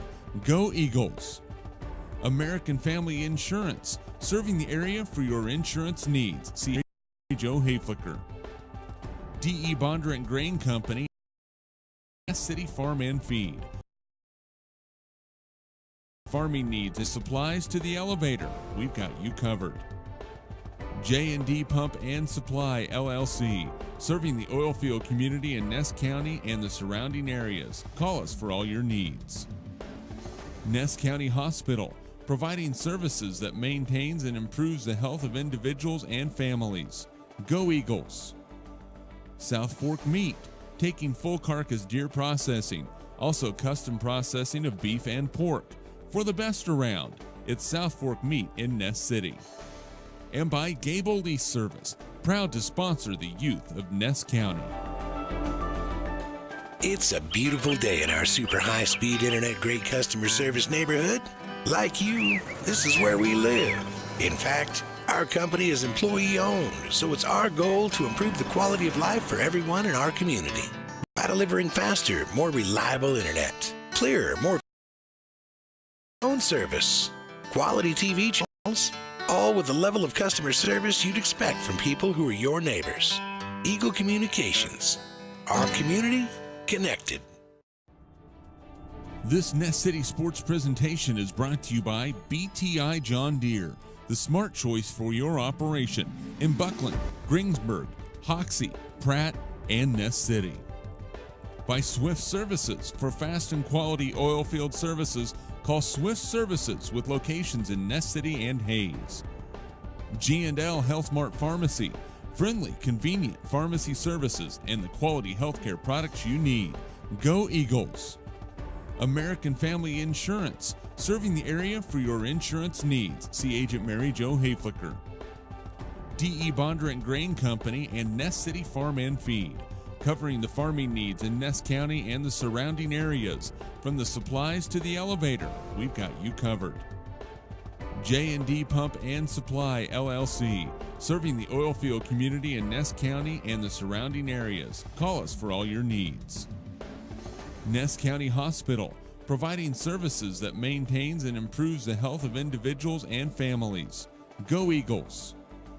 South Fork Meat, taking full carcass deer processing, also custom processing of beef and pork. For the best around, it's South Fork Meat in Ness City. And by Gable Lease Service, proud to sponsor the youth of Ness County. It's a beautiful day in our super high-speed internet great customer service neighborhood. Like you, this is where we live. In fact, our company is employee-owned, so it's our goal to improve the quality of life for everyone in our community by delivering faster, more reliable internet, clearer, more feature-laden phone service, quality TV channels, all with the level of customer service you'd expect from people who are your neighbors. Eagle Communications. Our community connected. This Nest City Sports presentation is brought to you by BTI John Deere, the smart choice for your operation in Buckland, Greensburg, Hoxie, Pratt, and Ness City. By Swift Services. For fast and quality oil field services, call Swift Services with locations in Ness City and Hayes. G&L Health Mart Pharmacy. Friendly, convenient pharmacy services and the quality healthcare products you need. Go Eagles! American Family Insurance. Serving the area for your insurance needs. See Agent Mary Jo Hayflicker. D.E. Bonder and Grain Company and Ness City Farm and Feed. Covering the farming needs in Ness County and the surrounding areas. From the supplies to the elevator, we've got you covered. J&D Pump and Supply, LLC. Serving the oil field community in Ness County and the surrounding areas. Call us for all your needs. Ness County Hospital. Providing services that maintains and improves the health of individuals and families. Go Eagles! South Fork Meat. Taking full carcass deer processing, also custom processing of beef and pork. For the best around, it's South Fork Meat in Ness City. And by Gable Lease Service, proud to sponsor the youth of Ness County. It's a beautiful day in our super high-speed internet great customer service neighborhood. Like you, this is where we live. In fact, our company is employee-owned, so it's our goal to improve the quality of life for everyone in our community by delivering faster, more reliable internet, clearer, more feature-laden phone service, quality TV channels, all with the level of customer service you'd expect from people who are your neighbors. Eagle Communications. Our community connected. This Ness City Sports presentation is brought to you by BTI John Deere, the smart choice for your operation in Buckland, Greensburg, Hoxie, Pratt, and Ness City. By Swift Services. For fast and quality oil field services, call Swift Services with locations in Ness City and Hayes. G&L Health Mart Pharmacy. Friendly, convenient pharmacy services and the quality healthcare products you need. Go Eagles! American Family Insurance. Serving the area for your insurance needs. See Agent Mary Jo Hayflicker. D.E. Bonder and Grain Company and Ness City Farm and Feed. Covering the farming needs in Ness County and the surrounding areas. From the supplies to the elevator, we've got you covered. J&D Pump and Supply, LLC. Serving the oil field community in Ness County and the surrounding areas. Call us for all your needs. Ness County Hospital. Providing services that maintains and improves the health of individuals and families. Go Eagles! South Fork Meat. Taking full carcass deer processing, also custom processing of beef and pork. For the best around, it's South Fork Meat in Ness City. And by Gable Lease Service, proud to sponsor the youth of Ness County. It's a beautiful day in our super high-speed internet great customer service neighborhood. Like you, this is where we live. In fact, our company is employee-owned, so it's our goal to improve the quality of life for everyone in our community by delivering faster, more reliable internet, clearer, more feature-laden phone service, quality TV channels, all with the level of customer service you'd expect from people who are your neighbors. Eagle Communications. Our community connected. This Ness City Sports presentation is brought to you by BTI John Deere, the smart choice for your operation in Buckland, Greensburg, Hoxie, Pratt, and Ness City. By Swift. For fast and quality oil field service, locations in Ness City and Hayes. G&L Health Mart Pharmacy. Friendly, convenient pharmacy services and the quality healthcare products you need. Go Eagles! American Family Insurance. Serving the area for your insurance needs. See Agent Mary Jo Hayflicker. D.E. Bonder and Grain Company and Ness City Farm and Feed. Covering the farming needs in Ness County and the surrounding areas. From the supplies to the elevator, we've got you covered.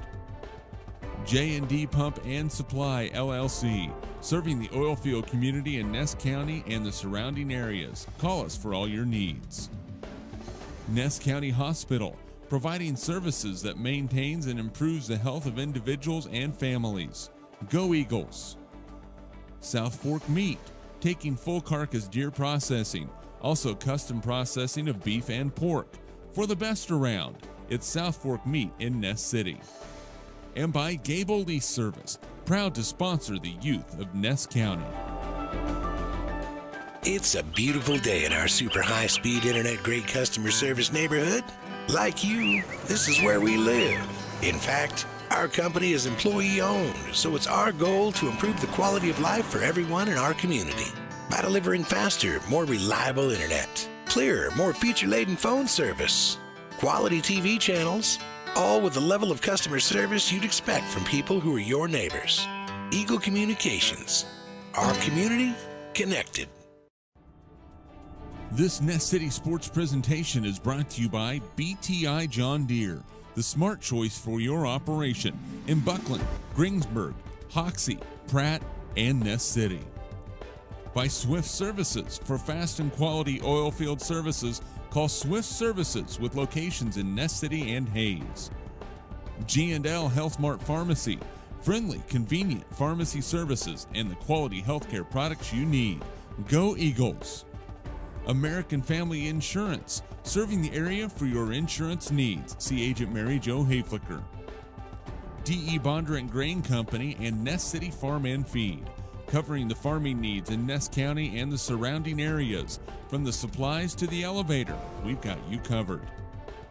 J&D Pump and Supply, LLC, serving the oil field community in Ness County and the surrounding areas. Call us for all your needs. Ness County Hospital, providing services that maintains and improves the health of individuals and families. Go Eagles! South Fork Meat, taking full carcass deer processing, also custom processing of beef and pork. For the best around, it's South Fork Meat in Ness City. And by Gable Lease Service, proud to sponsor the youth of Ness County. It's a beautiful day in our super high-speed internet great customer service neighborhood.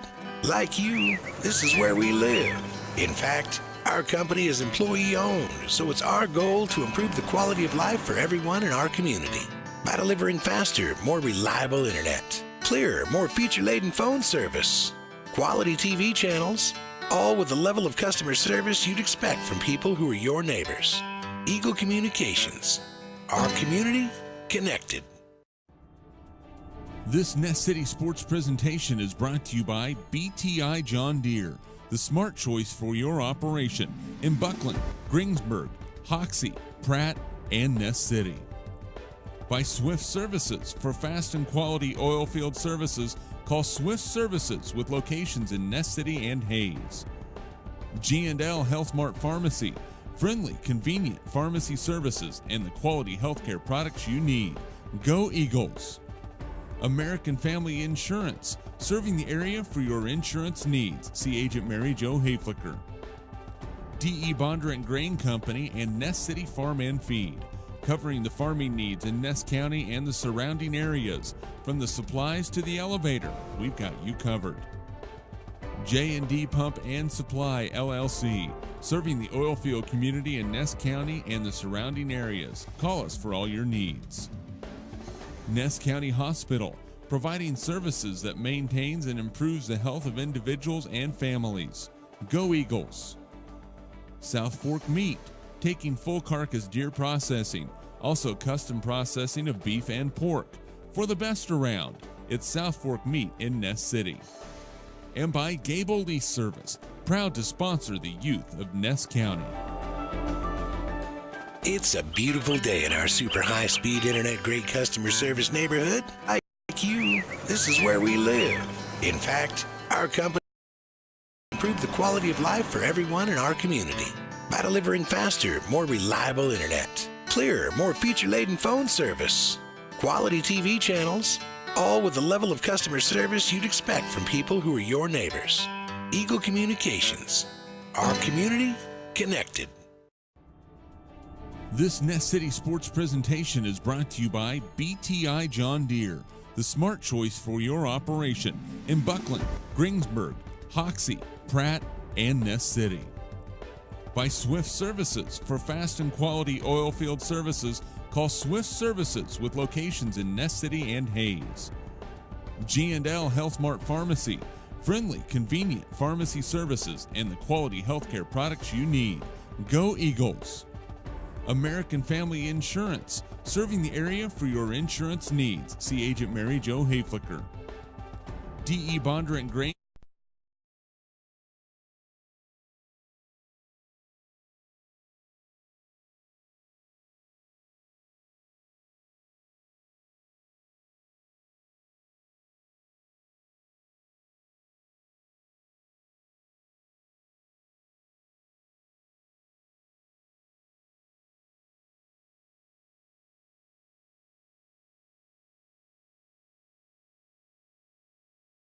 I'm over the Ness City Eagles. Jonathan Suggett, CD DeSilva back with you after a slow start to the first half for Central Plains. They got their offense going and really found a groove in that second quarter. A couple of touchdown passes for their quarterback. Miles Minges got a long touchdown run as well from Anthony Oberly, and CD as Central Plains starts the second half of the football, I should say.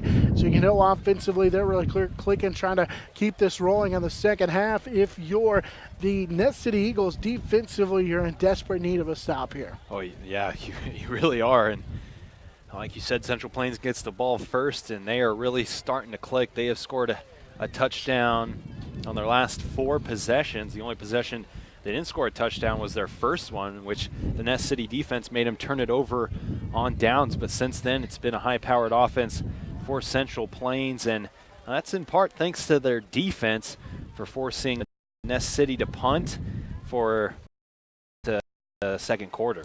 And, you know, when you look at the Central Plains offense, they really haven't done anything spectacular. It's pretty much a lot of double tight I formation, and they're going to run it right at you. Dalton Beck with a really good first half. Anthony Oberly hits the 100-yard mark. And then they go to the air, and Minch is showing off why he was a really good passer a year ago at Ellenwood and stuff he was able to do. And he brings that high-powered offense attack over here through the air. A couple of long touchdown passes, over 30 yards in that first half. Yeah, and they set those up for themselves by that fullback handoff, that just handoff to the fullback, quick handoff to Dalton Beck. And that play worked so well for them. And it's not like it was getting huge chunks of yards, but it was getting enough for them to keep moving the chains, and just kind of like a boxing match, just kind of wearing out that defense for Ness City with just repeated blows. And then finally they go to the air with those big passing plays, those 30-plus yard passing plays on their final 2 drives for touchdowns. And it just seemed like they wear it out, that Ness City defensive line. And that offensive line for Central Plains just kind of imposing their will, and then they went deep by setting up with those short runs. And then you look at the Ness City offense. Obviously, they need to find a way to get it going, get back in this. And they were able to find a little bit of a groove late in that second quarter, and right before that interception, thought maybe they had found something, put together a drive in which they had a couple of first downs and were able to kind of go to the shotgun a little bit. You expect to see that a little bit more, try and spread it out and use those, quick wide receivers on the outside. Yeah, that drive showed a lot of promise for them. And when Fawn and Steele doesn't spend too much time in that backfield, his legs to pick up first downs, when they let Chacon get ahead of steam towards the line of scrimmage, that's success. Unfortunately for them, that drive ended with an interception, but there are some positive things to take from that drive and some things to improve on. But the most important thing for Ness City is the defensive side of things right now, getting a stop here on the first drive of the game. Yeah, that's the task. Half, sorry. Yeah, that's the task at hand here in this second half. Find a way to get that offense of Central Plains off the field. Andreas Rios will be ready to kick it off. He'll kick it from our left to right as he kicks it from the east to the west. Stan Barton will take it just across his 2. So we're underway here in the second half. Barton with a head of steam as he is into the open field, and he's brought down by Rios, who's just saved a touchdown. Andreas Rios as Barton got across the 35 up to the 37-yard line. Great return of 37 yards, and it sets them up with great field position just shy of midfield and a first down for the Oilers. Central Plains, fairly decent field position on every drive tonight except their final one of the first half when they start on their own 5, but ended up scoring anyway. They were able to score anyway. They'll start with a run for Anthony Oberly, and he gets a Beck. He picks up across midfield as he's brought down by Gable, but not before he gets to the other 30 out 6-yard line. Call it a gain of 7 on the play. Already 107 yards on 10 carries for Anthony Oberle. And boom, just like that, onto Ness City's side of the field now on their first play from scrimmage here in the half. Oberle again, the tailback with Beck, the fullback in that double tight eye formation. Minges on the hard count, read option. He'll pitch it right side. Oberle trying to get to the corner, and he'll be hog-tied out of bounds, wrapped up right around the shoulder pads. He's close to a first down, as this time Easton Side makes the catch or a tackle from his defensive back position, as he'll pick up 2, 3rd down and 1 from the 34.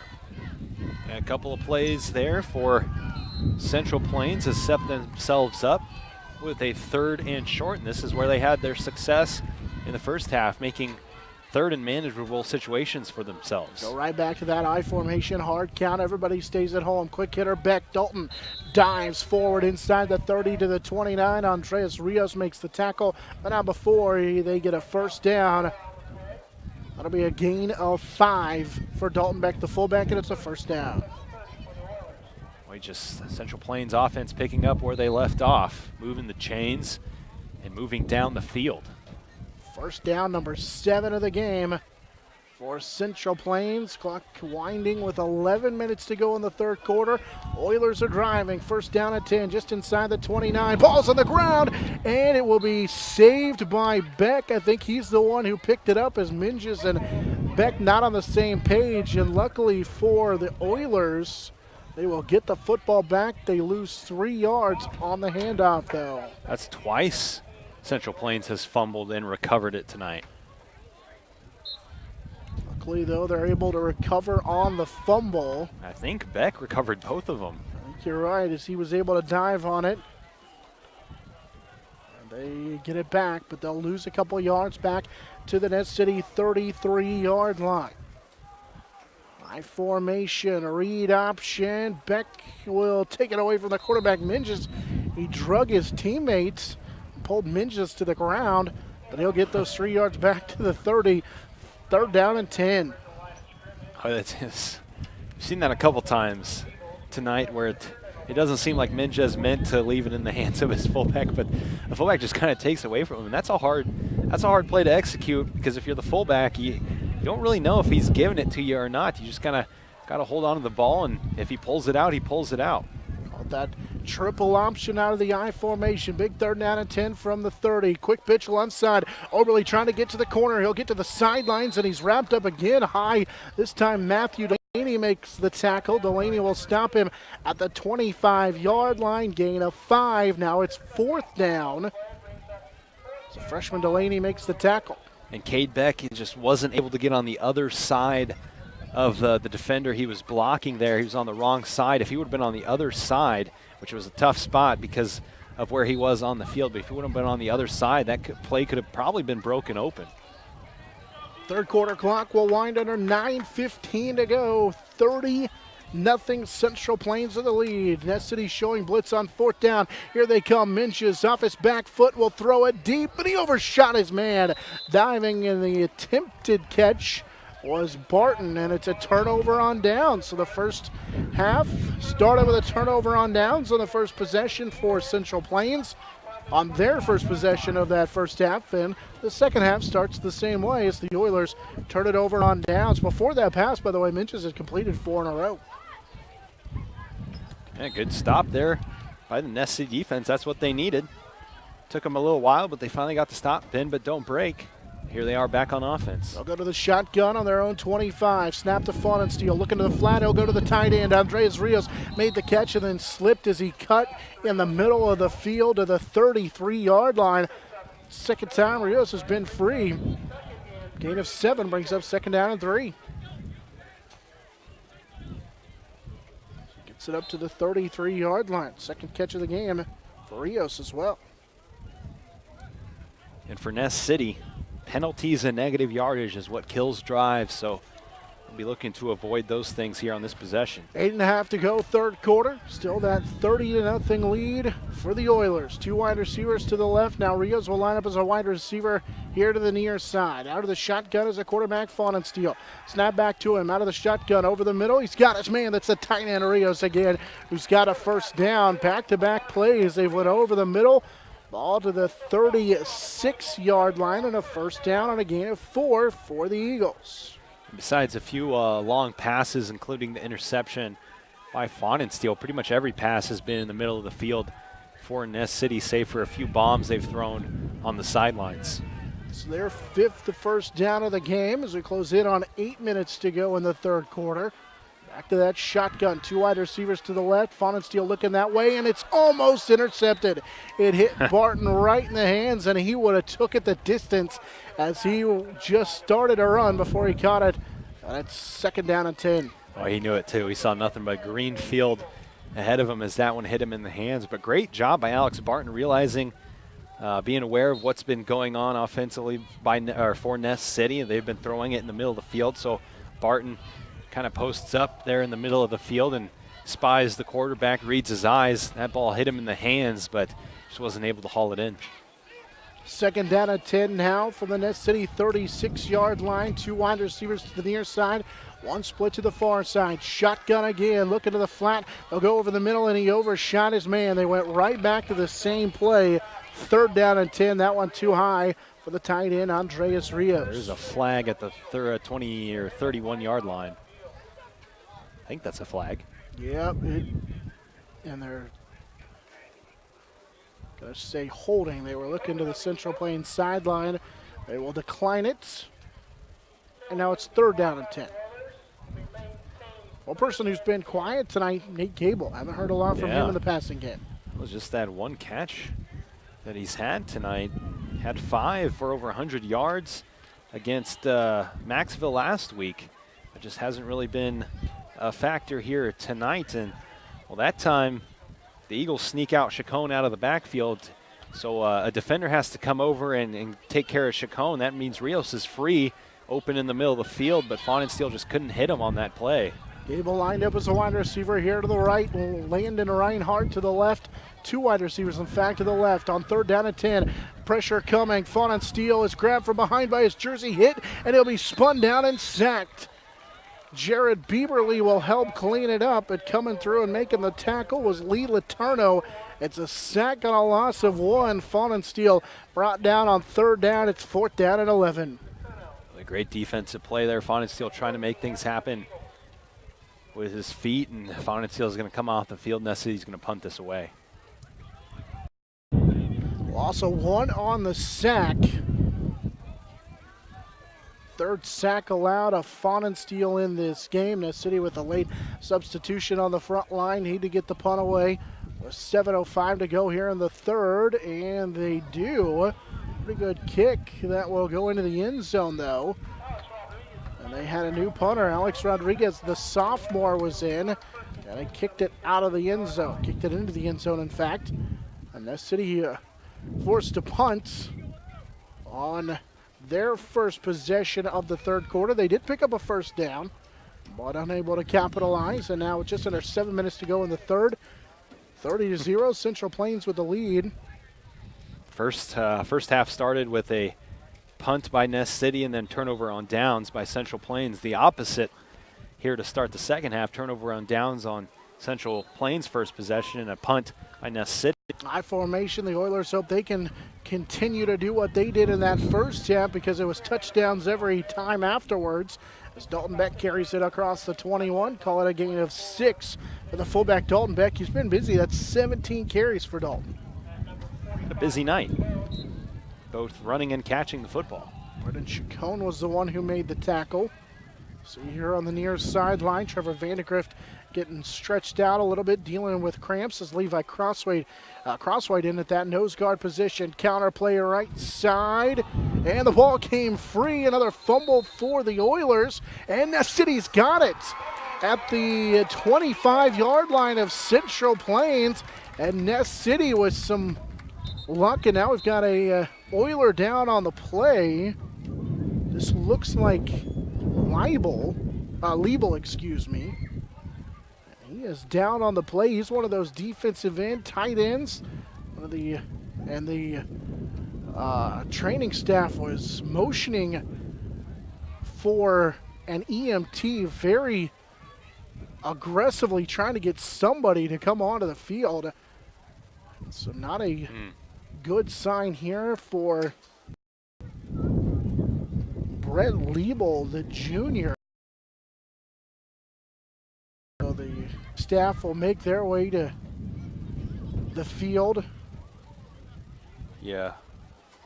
You never want to speculate, but when it's visible and you immediately call for the EMT or the ambulance, you know it's not a good thing. Luckily, it doesn't seem like a neck injury, however, but it seems like it could be a left arm. As they take a look at Brett Liebel, the junior, and they, I believe, are going to have to. The EMTs, paramedics who are here, came running onto the field and left the field, and so as they took off on a run. So I don't want to speculate, but looks like an arm. An arm injury from Jordan Schaefer, our camera person helping us out this evening, and on the spot there. So while they deal with the injury on the field, we'll take the break as Brett Liebel down on the field, suffering from an apparent injury, as we've got about 6:20 to go here in the third quarter. So we're going to take a quick timeout. We'll pause for a minute here. We'll come back dealing with the injury. So let's take the quick break here as listening to our Eagle Area Game of the Week.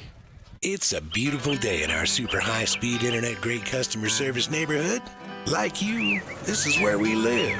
In fact, our company is employee-owned, so it's our goal to improve the quality of life for everyone in our community by delivering faster, more reliable internet, clearer, more feature-laden phone service, quality TV channels, all with the level of customer service you'd expect from people who are your neighbors. Eagle Communications. Our community connected. You know the feeling, having no boundaries, being limitless, the feeling of freedom. What if that feeling was in your home, right in your hands? For a limited time, get 30 meg for $30 or 50 meg for $50. Bundle your TV and save even more. Free from contracts. The longer you stay, the more you save. Now that's freedom with Eagle Communications.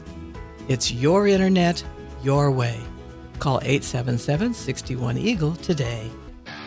This is Eagle TV. Back into Nest City. Central Plains on top 30-0, but the emergency medical staff continuing to tend to Brett Liebel, the Central Plains junior, suffering from an apparent arm injury. EMTs and medical personnel all flocking to the field quickly after the injury, and again, it appears to be an arm injury, but from our vantage point, really unable to tell, as the junior Liebel, really one of the big parts of this team. They rely on him to be a tight end. He almost works as another tackle in that five-man front on offense and defense in on the defensive line, and so again, dealing with that injury, and never good, especially here in week number 2. The Central Plains team trying to make it back to the playoffs, and you know they're going to rely on the junior Liebel to be a part of that, but right now, serious enough that they're being really careful with him. Yeah, and the ambulance making its way onto the football field, so we're going to have a little bit of a delay as they deal with the junior Brett Liebel.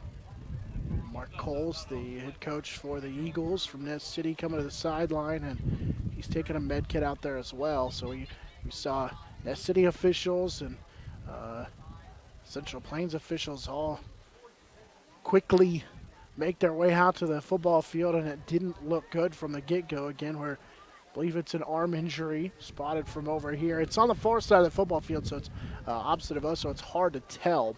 So as they bring on the ambulance and get Brett the medical attention that he needs at this point. Right now, the score doesn't really matter, and the time doesn't matter here in the third quarter either. So we can take the break. Looks like it's going to be an extended stoppage of time here, just trying to, again, deal with the injury to Leibel and the medical attention that the staff here at Ness City is now going through all the steps to attend to the junior Leibel. So we'll take the break again. Definitely a difficult situation, so as they deal with Leibel. We'll take the break again. Here we've got about 6:20 left here in our third quarter. Another injury timeout here on the field as this is our Eagle Area Game of the Week. It's a beautiful day in our super high-speed internet great customer service neighborhood. Like you, this is where we live. In fact, our company is employee-owned, so it's our goal to improve the quality of life for everyone in our community by delivering faster, more reliable internet, clearer, more feature-laden phone service, quality TV channels, all with the level of customer service you'd expect from people who are your neighbors. Eagle Communications. Our community connected. You know the feeling. Having no boundaries, being limitless, the feeling of freedom. What if that feeling was in your home, right in your hands? For a limited time, get 30 meg for $30 or 50 meg for $50. Bundle your TV and save even more. Free from contracts. The longer you stay, the more you save. Now that's freedom with Eagle Communications. It's your internet, your way. Call 877-61-EAGLE today. This is Eagle TV. This is Eagle TV. This is Eagle TV. This is Eagle TV. This is Eagle TV. This is Eagle TV. This is Eagle TV. This is Eagle TV. This is Eagle TV. This is Eagle TV. This is Eagle TV. This is Eagle TV. This is Eagle TV. This is Eagle TV. This is Eagle TV. This is Eagle TV. This is Eagle TV. This is Eagle TV. This. We welcome you back in here at Ness City, where we've got the paramedic able to his feet, which is a great sign as they will take him off the football field dealing with an arm injury. So the junior will make his way to the ambulance, which they brought around here to the far side of the football field. Was in on that fumble recovery as Central Plains had a fumble, and not sure if it happened on the fumble or if he was trying to maybe reach for the fumble and got it tangled up or what, but you could tell he was the one at the bottom of the pile, and when everybody started to peel off, he was the one who suffered the injury. And of course it's football, it's not a contact sport, it's a collision sport, and unfortunately sometimes these things happen. As we saw great sportsmanship, which you always do, and you don't even it's almost just going to happen. Everybody takes a knee and hopes for the best speedy recovery. So the medical staff taking him to the ambulance as we speak. And next question will be, how soon will we get to go again? As the ambulance will roll off. And so we're still a few minutes away from getting this football game back underway. The big question is, you just had the huge momentum swing of the turnover for Central Plains, and at Ness City he's already ready to go, which surprises me a little bit because they still don't have Brett into the ambulance yet. They made him get on the stretcher, but we're ready to go. All right. So medical personnel, still not quite clear. They're still on the sideline, but we're ready to go. So a 6:20 to go here in the third following the injury timeout. Here we go, first down and 10. Quick pass to the tight end, Andreas Rios will take it inside the 15. It's a gain of 10, and that's enough for a first down. So Rios with a first down catch. Fumble, by the way, the third turnover, 2 of them on downs for Central Plains as Rios makes catch number 4 in the game. Good first play coming out of that delay there by Ness City. It's the best field position they've had starting this game tonight. First down to the 15-yard line. 6 minutes to go, third quarter, 30-0. The Oilers with the lead, and now Steele's going to be swarmed, and he's dropped. Laterno and company able to throw him for a loss, as Lee Laterno will come through and get the sack. And that will be a loss all the way back to the 24-yard line. Almost all the way back to where they were a moment ago, loss of 9. Well, Laterno having a pretty good game from that defensive end position. Of course, he just lost his opposite defensive end in Leeville. Hopping onto that ambulance right now. Hopefully he'll be okay, but Laterno, what a game for him. 5:20 and counting, third quarter. They'll give it to Chacon. Brennan with a head of steam downhill. Plunges his way inside the 20 to the 19-yard line where Dalton Beck helps to make the tackle. And coming up now, third down and long. Philip Donaker, the senior, in on the tackle as well. Chacon gets him to the 19, so it goes down as a gain of 4 on the play. Get a gain of 5 for Chacon. 7 carries now, 34 yards, and a big third down here. Third down on 15 from the Central Plains 19. 2 wide receivers to the left, 1 here to the right. To throw is Steele. He's got a man open, and Rios has it go off his fingertips in the end zone, and it's incomplete. Blown coverage by the Oilers. Rios was wide open. It's 4th down and long. Boy, blown coverage says it. Oh, Devin Ryan was reading somebody else or covering somebody else, but Rios was wide open in that end zone. Steele just a little bit too high on that pass. Had plenty of space for the pass to drop in there, but rushed it a little bit, and now a big 4th down coming up, and you could just tell that following the fumble here, if Ness City can get on the board and get some momentum, this offense has found a little something with 4:33 to go here in the third. 4th down and 15 from the Oiler 19-yard line. City mentioned deepest that the Eagles have been inside Oiler territory in this game. Play action.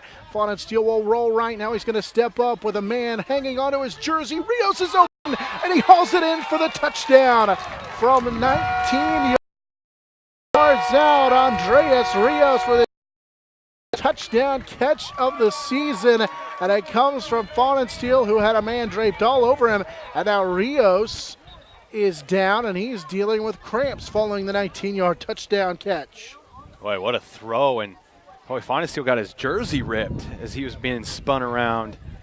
Somebody grabbing onto his jersey and ripped it, and he launches that one towards the back of the end zone. Couldn't have placed it in a more perfect spot right in the back of that end zone, and what a catch by Rios, getting stretched out now with cramps. One of the coaches breaks out a pocket knife and cuts off the torn jersey on a huge play. 19 yards on the touchdown catch. That's the 5th reception for Andreas Rios in this game. And you mentioned it's cramps, which, again, it's football. And you don't get this type of live action against your teammates. You can try as hard as you want if you're a coach, but just no way you can sustain it. And Rios still dealing with those cramps. You hate to see that. The leading receiver with 5 catches just hauled in a touchdown with 4:24 to go in this third quarter. And now they're going to line up in the I formation and go for 2. Passing again, throwing his Steele, and it's incomplete. Off his back foot, but with fourth quarter, it is 30-6 in favor of Central Plains as The Ness City Eagles get on the board thanks to the John Faunensteel throw to Andres Rios. Good answer by Ness City. And boy, Faunensteel's jersey is all torn up. It's barely on him. It's torn at the sides and just hanging there. But what an answer there. Toughness by the quarterback, and in adversity while getting dragged down is able to launch that football. Some momentum now for Ness City. Now, if you're Central Plains, getting it back is going to be tough. You just lost a key offensive defensive lineman in Brett Leibel, who hopped on the ambulance with an arm injury. Hopefully he'll be okay, but just all the momentum on Ness City's side right now, despite being down by 24. For John Faunensteel, that's the second time we've seen somebody hanging all over his jersey, and I think we may see Faunensteel in a new number here in just a moment as Coach Cole's asking for some help to find a new number, new jersey for Faunensteel. And a great play just to show off his strength to break through that tackle, the old breakaway jersey. And for the touchdown. The jerseys used to be a lot looser back in the day. Now they're really tight. Vandegrift with the kickoff. It'll be Oberle. Anthony from his 11 breaks a tackle. He'll take it right up the middle. Oberle across the 35. Down to about the 36-yard line. That's a good return, setting the Oilers up with 4:17 to go here in the third quarter. At the 36-yard line, Oilers fumbling on their last possession, which was their third turnover, and now following the turnover, the long delay because of the injury, and the good touchdown drive put together by Ness City. I wonder what this offense for the Oilers has hinted here in the third quarter with 4:17 to go in the quarter. Quick handoff, Dalton Beck, the fullback with a head of steam, dragging a defender. He'll get the first down all the way to the 33-yard line of the net team. Thanks Matthew Delaney for the first down. It's a big play for Central Plains. Just what's been working for you tonight, going back to it. That handoff right up the middle, and they move the chains on that first play. Beck with 76 yards now in the game as he carries it. Now it'll be Jared Bieberly who runs through an arm tackle just shy of the 25-yard line up to the 26. Dylan Muniz with a tackle. First carry for Jared Bieberly. Up to the 26. A gain of 6 for Bieberly. It's been a long time since the Central Plains offense touched the football, and I'm just talking about in real time because of that delay for the injury, but they picked up right where they left off. And now it's Beck again, bouncing off of one man that he's hit and will be wrapped up and dropped. 3 different Eagles get him, led by Guzman as Gable and Muniz all in there. No gain, right to the 25-yard line, so maybe about a half-yard gain. So a half-yard gain for Beck. Third down coming up. Third down and about 2. Got to get it inside the 24-yard line. Faunensteel will be number 5 now. As he changes jerseys on the near sideline, following the ripped jersey on the touchdown. I formation, hit in the backfield and dropped. They tried to run it right side, and leading the way up front, Levi Crosswhite. Rios in on the tackle as well. Forward progress will still be a loss to the 26. Loss of 2 on the play, and it's 4th down and 3 facing Central Plains. How about this Ness City defense stepping up here after giving up a first down on that first run of this offensive drive by the Oilers.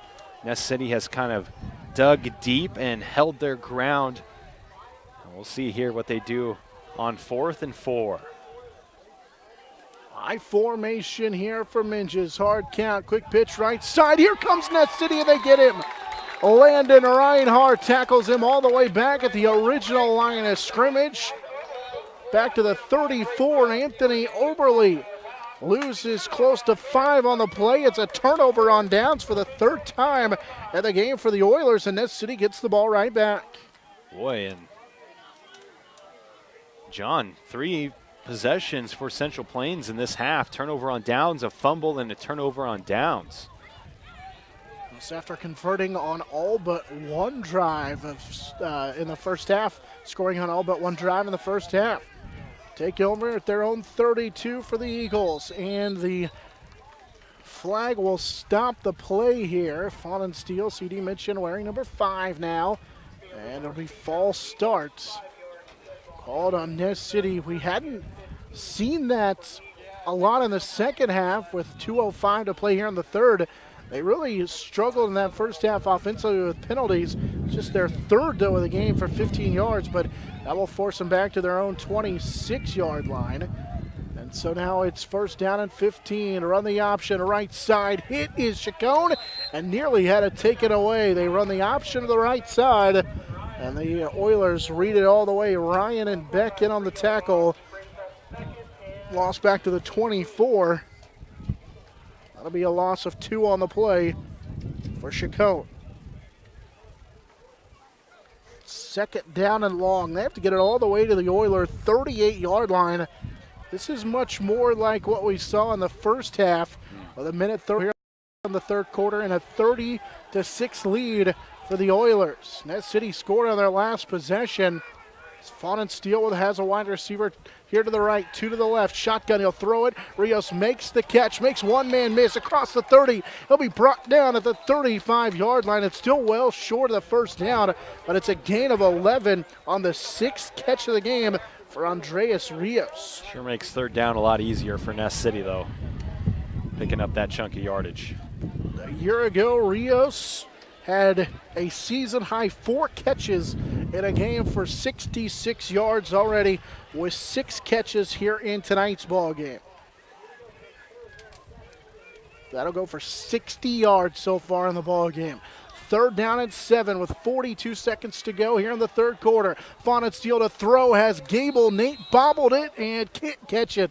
If he would have had it and hauled it in, it would have been enough for a first down, but Devin Orion, a big blow. Jared Baber, fourth down after the incomplete pass. I think Gable hauled it in, and then the knee of Ryan came in and knocked the ball loose, making it incomplete. Now Rodriguez will be there to be ready to kick it away. Up to that point, Fawn and Steel had completed 3 of 4 passes. And now Rodriguez just gets it away, and another good kick from Alex as Barton will take it on the run at the 14. Alex Barton to the near side, spins across the 30 up to about the 35-yard line. And another Ness City Eagle dealing with cramps. I think it's Angel Guzman here on the near sideline. He tried to make the tackle as the Oilers take over at their own. It's been all turnovers. A fumble and 2 turnovers on downs on drives for the Oilers. They take over at their own 35. 24.5 seconds to go, third quarter. Handoff back. Dalton, the fullback, ahead of steam, will be thrown down by Easton Side to the 39. On first down, they'll get into Eagle territory on a gain of 6. Beck with carry number 21 of the ball game for 80 yards. And that'll be the final play of the third quarter. We head to the fourth. Central Plains on top, 30-6. This is our Eagle Area Game of the Week. It's a beautiful day in our super high-speed internet great customer service neighborhood. Like you, this is where we live. In fact, our company is employee-owned, so it's our goal to improve the quality of life for everyone in our community by delivering faster, more reliable internet, clearer, more feature-laden phone service, quality TV channels, all with the level of customer service you'd expect from people who are your neighbors. Eagle Communications. Our community connected. You know the feeling. Having no boundaries, being limitless, the feeling of freedom. What if that feeling was in your home, right in your hands? For a limited time, get 30 meg for $30 or 50 meg for $50. Bundle your TV and save even more. Free from contracts. The longer you stay, the more you save. Now that's freedom with Eagle Communications. It's your internet, your way. Call 877-61-EAGLE today. This is Eagle TV. 30-6, the lead as we head to the fourth quarter for the Central Plains Oilers. Second down and 4 facing the Oilers.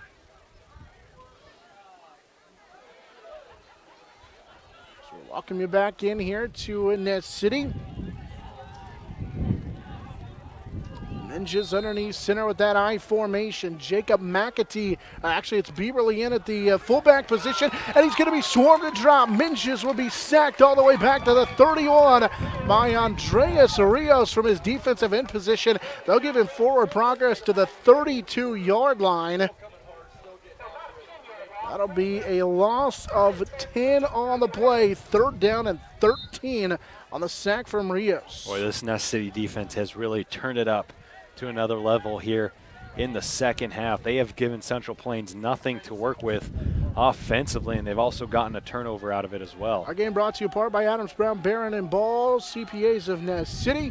On a 3rd down and long, coming again with pressure. Minges sets up the screen. He's got Anthony Oberly, who makes the catch in the middle of the field, and with a flag in on the play, Oberly will get back across the original line of scrimmage up to the 37-yard line. But there is at least one, if not 2 flags on the play. And it's right in the middle of the field. And it's going to be holding called on Central Plains on 3rd down and long. Ness City will decline it. And it's 4th down and about 8 after the gain of 5. A lot of declined penalties tonight. Taking in favor the loss of down and still lengthy yardage here for Central Plains. And if you're Ness City, the way your defense has been playing in the second half, why not? Make them go for it on 4th down. Oberly picks up 5 on the catch, just a middle screen. Minges had to dump off to Oberly, so now 4th down. Called 4th and about 8. Central Plains wants to talk it over. Timeout taken by the Oilers, their first of this second half. Our game also brought to you apart by SNS Trailer Sales, Ness County Hospital, JD Pump and Supply, and Western Edge Veterinary Center. Well, big 4th down coming up here with 11:02 to go in the 4th quarter. 30-6 the lead for Central Plains. But Ness City has all the momentum. And CD, you mentioned it, it's been the defensive ability of the Eagles in this second half as they have really found something that's worked and kept Central Plains at bay in this game. Yeah, and if not for that first half, Ness City would be up 6-0 right now. They're winning this second half 6-0 over Central Plains, just not giving them anything to work with offensively, holding them. Their first drive was 7 yards, and it's not like Central Plains has been 3 and out every time. They've picked up first downs, but bend but don't break mentality for that Ness City defense. And of course, you force 2 turnovers on downs and a fumble. And here we'll see what Central Plains decides to do with this. If they try and punt it, maybe pin Ness City deep with some tough field position, or if the Oilers are going to go for it here on 4th. 14-7 late in the game. Hayes High with the lead over Great Bend, and that'll whack a rivalry.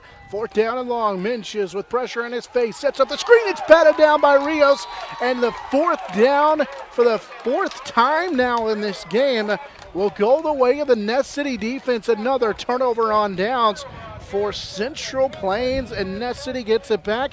They'll have it at the 37-yard line inside Oiler territory, and they've got all the momentum on their side. Yes, they do. 4 plays.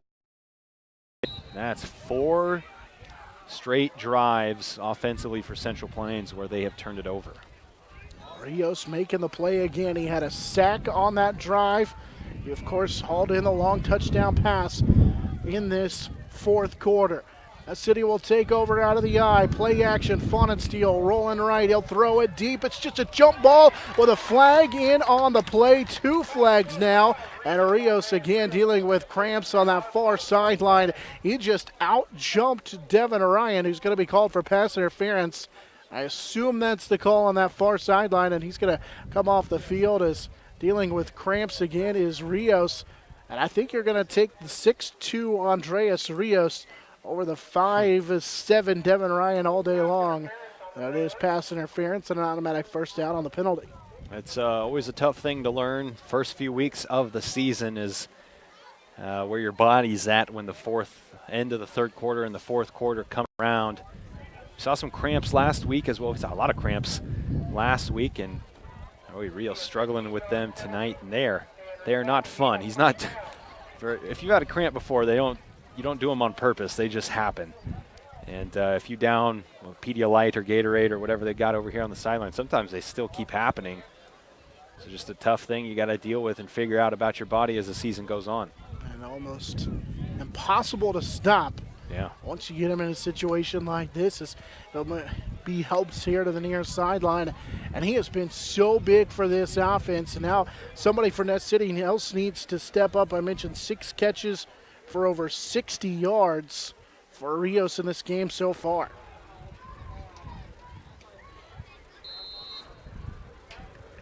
Right at 60 yards for Rios so far on 6 catches. He didn't have a catch a week ago. Wasn't part of it a week ago. 10:48 to go in this fourth quarter. A 30-6 lead for Central Plains, but the Eagles from Ness City aren't going away. 2 wide receivers to the right out of the shotgun. Faunensteel looking to pass. John's going to throw it deep left in zone. Landon Reinhardt's down there, and it's incomplete. Out of bounds, and I don't know that he brought it in anyway, as that one fluttered out of bounds. 2nd down and 10. Oh, yeah, we see Faunensteel flag in the backfield. We see Faunensteel's arm strength on display again. It's a hold against the offense. And the penalty is referee going to come explain it to Coach Mark Coles. I think they called a legal procedure. Oh, okay. Which may mean that somebody wasn't lined up on the line of scrimmage, lined up correctly, because they didn't stop the play, so it wasn't a false start as they signal, but it is the 4th penalty on Ness City, and it will move them back 5 yards, 20 yards in penalties now. Eagles will be back to the 27-yard line, facing 1st down and 15. 10:39 to go here in the fourth quarter. Lime, but still down points in a hurry. 2-1 pump fake. Faunensteel over the middle. He's got Landon Reinhardt, who makes the catch inside the 20, and then he is walloped down shy of the 10-yard line at the 11-yard line as Alex Barton whacked him down, and now Landon Reinhardt is slow to get up. Barton gave him a shot as Landon bounces back up, and he'll be all right down to the 11. That's a gain of 16 on the 2nd catch of the season for Landon Reinhardt. Great job catching the football and turning towards the middle of the field and picking up as many yards as he could after the catch. Great job by Reinhardt there. And then, of course, taking the hit, holding on to the football and popping back up. Reinhardt with some size. He'll be a wide receiver to the left side. You got to like when you've got a guy that's 6'3", the Rio 6'2", still on the sidelines. 2 big targets at tight ends. Faunensteel, quick throw to Gable. Nate makes a catch left side. He's got a blocker out in front of him. He'll be down inside the 2-yard line. Reinhardt, the blocker to the left side, as Cade Beck makes the tackle. That's close to a 1st down. Just under 10 minutes to go in our ball game. Oh, it's a tale of 2 different teams and 2 different halves. Ness City just clicking on offense as Central Plains was in the first half. It's like they flip-flopped. 2nd catch of the game for Gable goes for 9. They're a yard shy of the 1st down, 2 yards shy of the end zone. Out of the shotgun, or into opens a straight give. Chacon spins down. Good pressure for Dylan Lemure, the senior, as Chacon picks up a half yard. 3rd down now and goal. In fact, they say he gets back to the line of scrimmage. Big 3rd down coming up. I've had a lot of success throwing. See what they decide to do here on 3rd down and 1 from the 2-yard line. 9 minutes to go in our game. 30-6. Central Plains are the lead, but the Eagles driving. Chacon, read option. No, it's a keeper for Faunensteel right up the middle. He's in for the 2-yard touchdown run. It's 30-12. Ness City not going away. First touchdown on the ground this game for John Faunensteel, and his 2nd already this season. From 2 yards out, Faunensteel still in the negative category and by a long ways on the ground, but he's able to get that touchdown to cut the deficit to 18 at 30-12 with 8:52 to go in this fourth quarter.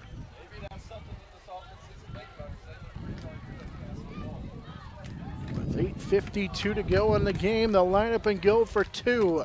Faunensteel, after ripping his jersey on a touchdown pass wearing 5, throws it wide open. The completion for Dylan Muniz on the 2-point conversion, Well, now we've got a on the play.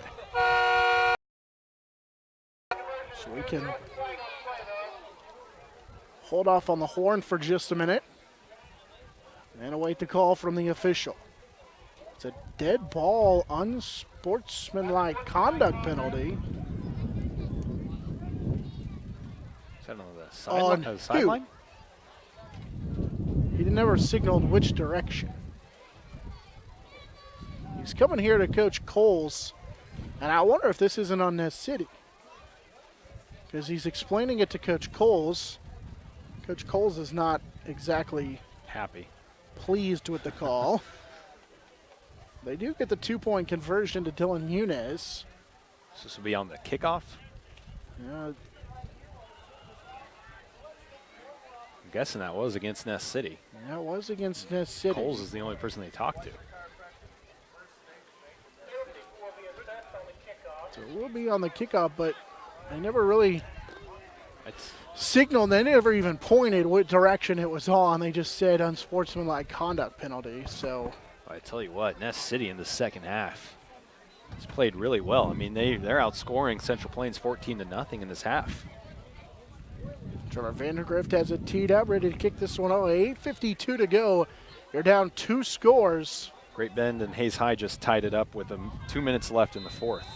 Well, tied at 14 at Lewis Field Stadium as Vandergrift has it teed up. He'll put the big foot into it, try to kick it away from Oberly. He'll field it on the run at the 9. Anthony Oberly is going to be swarmed across the 20 and down at about the 22-yard line. That's where Central Plains will take over. Up 2 scores. Trevor made the tackle down there on special teams, the kicker. With 8:45 to go, the city needs to find a defensive stop here. Try and flip the field and get this football right back. Not time to be conservative for Central Plains. If you're the Oilers, you've got to get some first downs here on this drive. Bieberly lines up. It's the tailback on first down at 10. Jared will get the call. Right side, he goes right behind his fullback, Dalton Beck, and gets to the 28-yard line. Gain of 6 on first down. Dalton Beck has had himself a heck of a game, leading the way that time, a gain of 6 for Bieberly. And with under 8.5 to go here in this game, you know Central Plains tried to salt this one away. Yeah, and Ness City only down by 2 touchdowns. With 2-point conversions included. But if you're Central Plains, a 4-and-out or turnover quickly like they've been doing so far in the second half is not going to cut it. Plenty of time left in this game. And in that right hand, lowers his shoulder. He's got a first down. He ran right through Easton Seib, who hauled him down just shy of the 35, call it the 34-yard line. So a gain of 5 and a first down. That's a big first down for Central Plains, and boy, a rough one there for Ness City. I really wanted to stop. Now Central Plains is going to have the opportunity to take even more time off the clock with a fresh set of downs. Under 8 now to go in our ball game. 30-14. 14 unanswered for Ness City. They fake the pitch. Minges is going to throw it. He threw it behind his man and making a sliding catch is Cade back at the 39-yard line. As Matthew Delaney made the tackle, ball to the 39. Gain of about 6 on the play.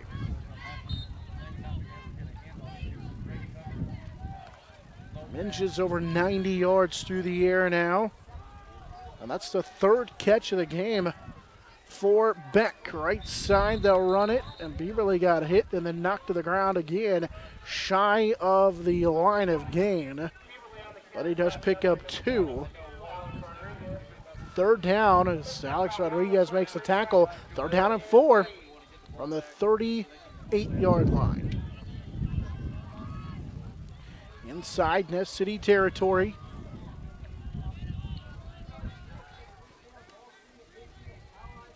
They go to the eye. They'll run the read option. Minges will keep it right side, and he's hit and dropped, but he's got enough for a first down as he gets it to the Ness City 35-yard line. Chacon makes the tackle. It's another first down on this drive. Great drive so far by Central Plains. Perfect for the situation they're in. Up 16 with 6:40 left to play, and they'll crank this clock as soon as the referee waves his arm, and Claflin, or Central Plains Claflin in the huddle will break it.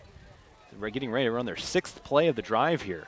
Bieberly once again, the tailback with Minges in the I formation. They're looking to pass. They'll swing it right side, set it up for Jared Bieberly, trying to stay in bounds. Bieberly is going to be knocked out of bounds close to the 30. Easton Seib on the tackle. Goes as a gain of 4, just shy of the 30-yard line. So up to the 31 as Bieberly makes his first catch of the game.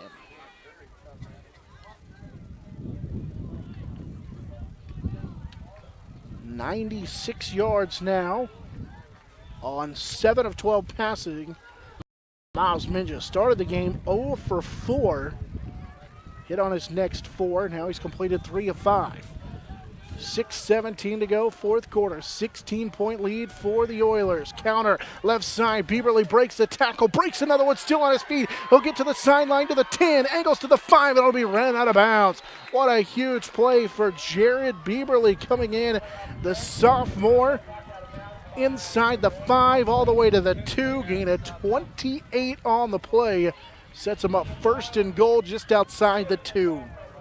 2 Ness City defenders on the far side of the field overplayed the edge, and boy, Bieberly just cuts right in the middle of the field, in between there, right past them, and he almost scored a touchdown on that play.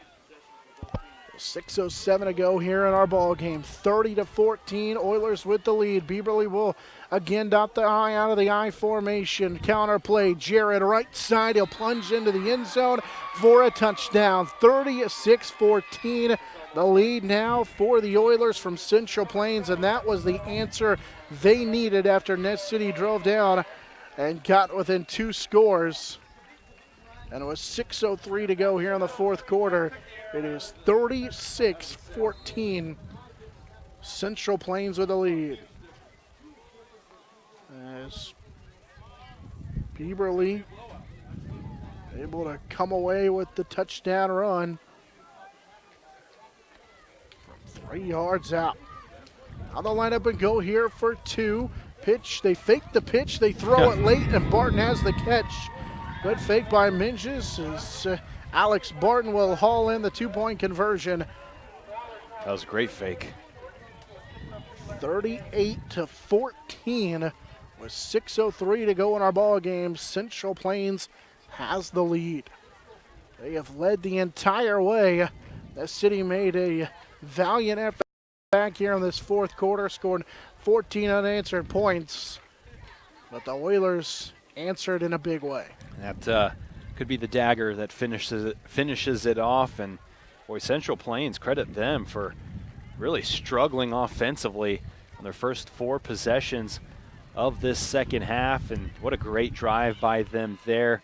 Took more than 2 minutes off the clock, about 2 minutes and 40 seconds, 8 plays, 58 yards, and 38-14 lead with 6:03 left to go. There is still time left, but you got to think that might probably do it for Central Plains. Ness City struggling so much in the first half offensively. Played great. Found a spark. Offensively, they were really good. But too much Central Plains so far. 6:03 to go. There is still time on the clock as Minges already with 2 touchbacks so far in the game. Waits on the official's whistle and ready to kick it off once again. And again, he will kick it into the end zone. Another touchback, the 3rd of the game for Miles Minges. Why not? He's got a touchdown on the ground, a couple of touchdowns through the air as well. He's done a nice job leading the Oilers in this ball game. So 6:03 to go in the game. Ness City down 38-14. And Ness City up 20-6 on Maxville in the first quarter last week. And then this week struggled to start the game, but second half has played very well. There's a lot of good. The good news for Ness City is there's a lot of good things to take away from these two games. They just need to put together a full game for themselves. Out of the shotgun, Fawn and Steele. Sporting number 5 will throw it late. Got a man, and that's going to be a first down to Dylan Muniz across the 25 to the 26-yard line. A gain of 11. 3 straight completions now for John Fonensteel and a first down. This offense has had some success here in the second half, both throwing the ball and running the football. And I wonder if Fonensteel's going to stick with 5 for the rest of the year. Played pretty well since ripping that jersey on the pass. That was a touchdown to Andreas Rios. Rios continues to be stretched here on the near sideline, dealing with those cramps. He's been a big part of this game, but unable to go down the stretch here in the fourth quarter because of cramps. Out of the shotgun, John Fonensteel will roll. Right side throws in and out of the hands of Guzman as Angel Guzman could not come up with a catch. So 5:31 to go here in the fourth quarter. Second down and 10.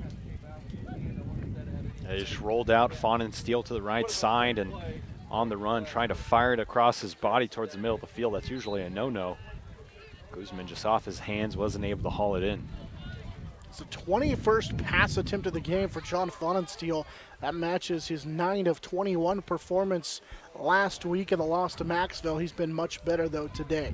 Out of the shotgun, Fonensteel will throw it for a 22nd time. Reinhardt wide open in the middle field. Cross midfield, it's a foot race. Landon, he's going to score to the 10, to the 5. Touchdown, Landon Reinhardt. Nobody cover the tight end right in the middle of the field, and he will score. He takes it all the way to the house. 54-yard touchdown. So Reinhardt hauls in his first touchdown reception of the season. Ness City won't go away. 161 yards through the air now for the Ness City Eagles. John Fonensteel. They're down 38-20 with 5:19 to go here in the fourth quarter. Fonensteel to Landon Reinhardt. Now they'll go for 2. Fonensteel, late decision to throw it up in the air. It's deflected and almost caught there in the end zone along the boundary, as Muniz was the one who he was looking for. And it's back to an 18-point lead for Central Plains at 38-20. Oh, what an answer. And like you said, nobody guarding, nobody covering the tight end in the middle of the field, and that's where Ness City has gone today, is the middle of the field passing. There's no Oilers there to defend, and Reinhardt takes it to the house. What a big play. Did not have a catch last week, and now has 3 catches for 75 yards in today's ball game.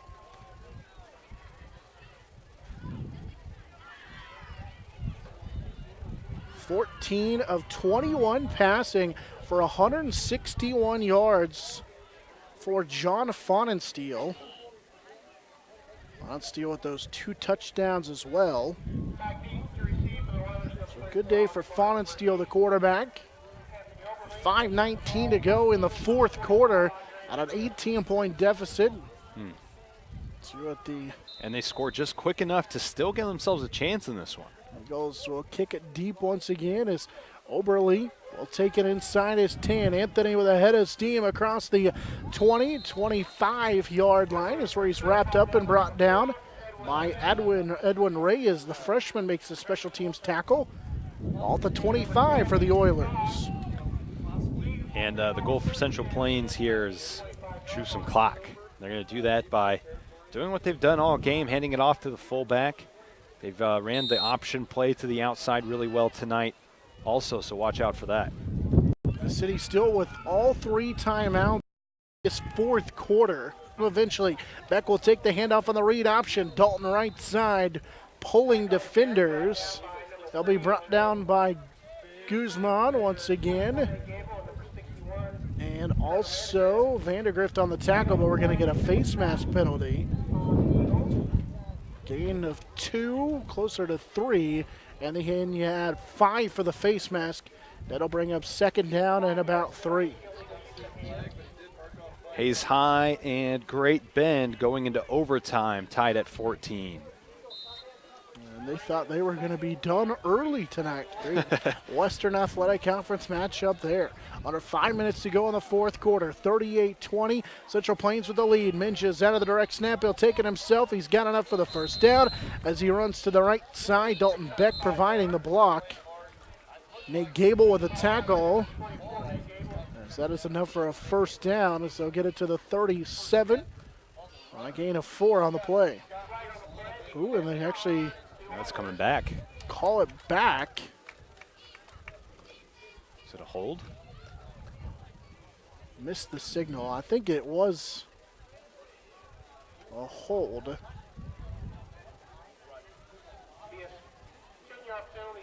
So it is a hold. As Minges got about 3 yards before the hold. And so that's the second penalty on Central Plains in the game, both for 10 yards. And they'll face a second down and 11. Now they go 3 wide. 2 wide receivers to the left. They'll throw it quickly out of the flat for Oberly. And that was almost a backwards pass as Anthony Oberly dropped it and then just kind of watched it over there. So the clock stops on 3rd down and 11. I'd like to see the ref blow the whistle a little sooner there. Get somebody hurt. Yeah. Saw a Ness City Eagle over there. White Hat having a pretty heated conversation with Coach Coles, and he walks away. Just clarifying some things. It's 3rd down and 11. They go back to the shotgun. This is only the second time we've seen this in this second half. Rolling right as Minges off his back feet down the field and knocked to the ground by Easton. Good play by Seib. Absolutely. Got his head around late. Made in time, I should say. Made a great play. And probably got some help from his sideline there. He was probably yelling at him to turn around, and boy, he did. Great defense there by Seib. Probably got some help from his teammates, but that's what they're there for. 38-20 with 4:31 to go in the fourth quarter. And after back-to-back passes, That's a weird play call there by the Oilers. Central Plains will have to punt. Alex Barton ready to kick it away to Nate Gable. Barton gets the kick away. Good kick that will go out of bounds, but it's going to give Ness City good field position. As the official will stop at the 40-yard line. We'll call it right down midfield, but 4:24 to go. Ness City still not out of it after forcing the punt. No, they haven't been out of it, and everyone else probably, including myself, counted them out here in this game, but they have continued to fight and play hard, and they have had an excellent second half. And now the trainer's taking a look at Brennan Chacon. Chacon only has 9 carries for 32 yards in the game. Injury to Chacon as they take a look at Chacon on the sideline. Big first down here from their own 39-yard line. Ball just on the Ness City side of midfield. Fonnet Steele out of the shotgun on 1st down and 10. He'll go over the middle and hit hard and dropped is Nate Gable on the crossing route. Pass is incomplete. And coming over the middle, though, a flag is going to be called as Dalton Beck just absolutely delivered a huge hit to Gable over the middle. And now what's the call from the officials? And there was an offensive lineman for Ness City that dove on the pile late. Personal foul penalty called on Ness City. I think that was Trevor Vandegrift after the play. I think you're right. Yep. Well, he saw the ball on the ground, and so his immediate thought was fumble. But the whistle was blown by the time he had jumped into the pile, and it's always dangerous. We just saw a kid go to the hospital in an ambulance. So we want to protect those guys out there, and that penalty hurts Ness City. Marks them all the way back to their own 26-yard line. First down and 25 after the penalty. 2 wide receivers to the right. Fonnet Steele will find Reinhardt over the middle, and Landon makes the catch up to the 36-yard line, so he'll get some of that yarding back. In fact, he gets 10 of those yards back. So he's tackled in the middle of the field, though, and the clock continues to wind with 4 minutes to go. 171 yards through the air for John Fonnet Steele. Break beats his career high, 48 a year ago. 3:40 and counting here in this fourth quarter. 38-20 the lead for the Oilers. Ness City not going away, though. 2 wide receivers to each side, and we get an early whistle. A false start called here on the near side. One of the Eagles got a false start. They'll gives some of that yardage back again.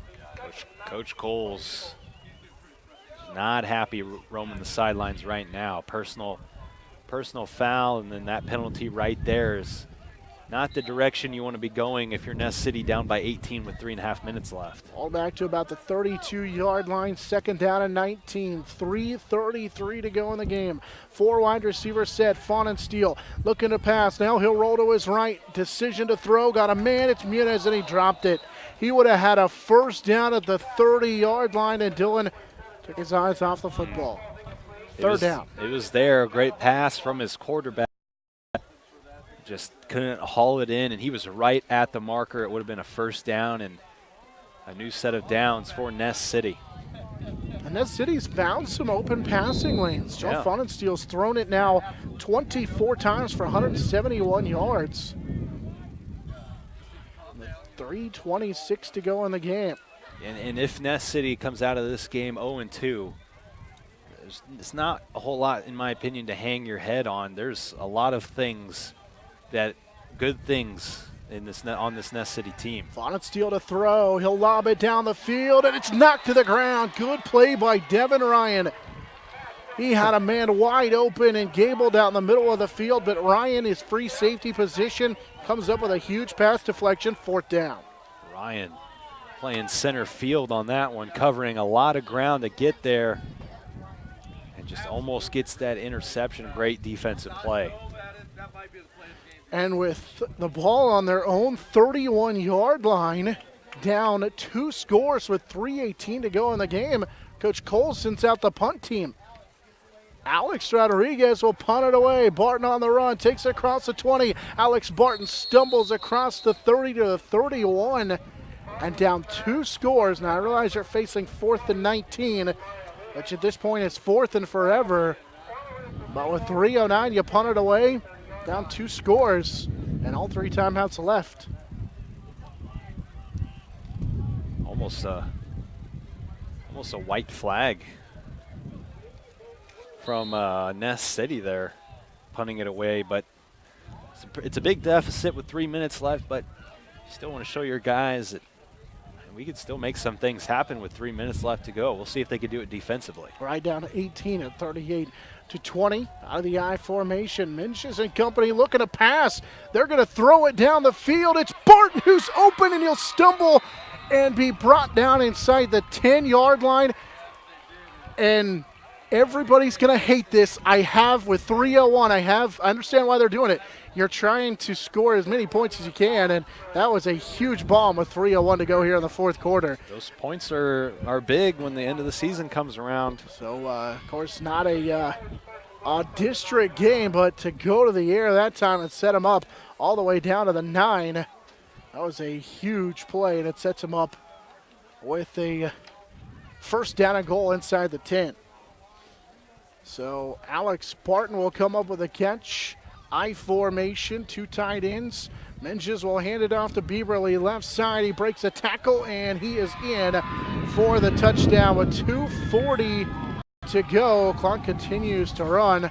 So with look, if you're going to punt the ball away, you got to accept what comes after that. Oilers foot on the gas, and they're not letting up right now. So it'll be Jared Bieberly with the touchdown. And that will most certainly do it on the 9-yard touchdown run. So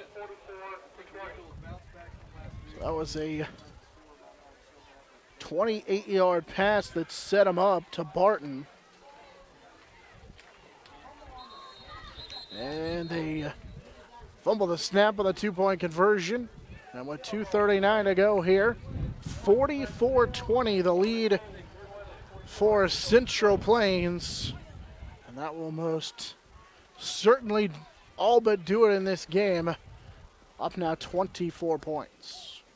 Game brought to you in part by CHS Transportation, No Pest of Hayes, Wild West Well Service, BTI of Ness City, Farmers Choice Agency agents,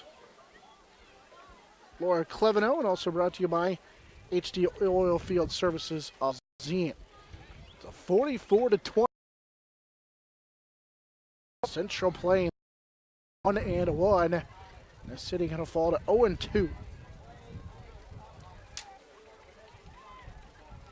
Good answer game here by Central Plains after falling last week to Victoria.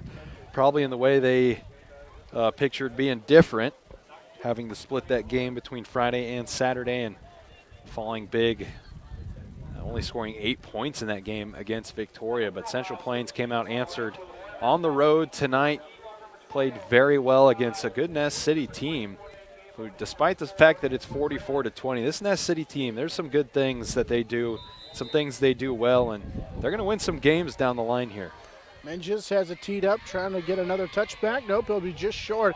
He's picking it up by picked up by Reyes across the 10, now across the 15. He'll be whacked out of bounds at about the 20, and then was ridden out of bounds by Cade Beck. Threw a flag. And they did throw the flag. Beck kind of went from the single to the double leg takedown, the wrestling move, and kind of rode him out of bounds a little bit. It's just not knowing where you're at.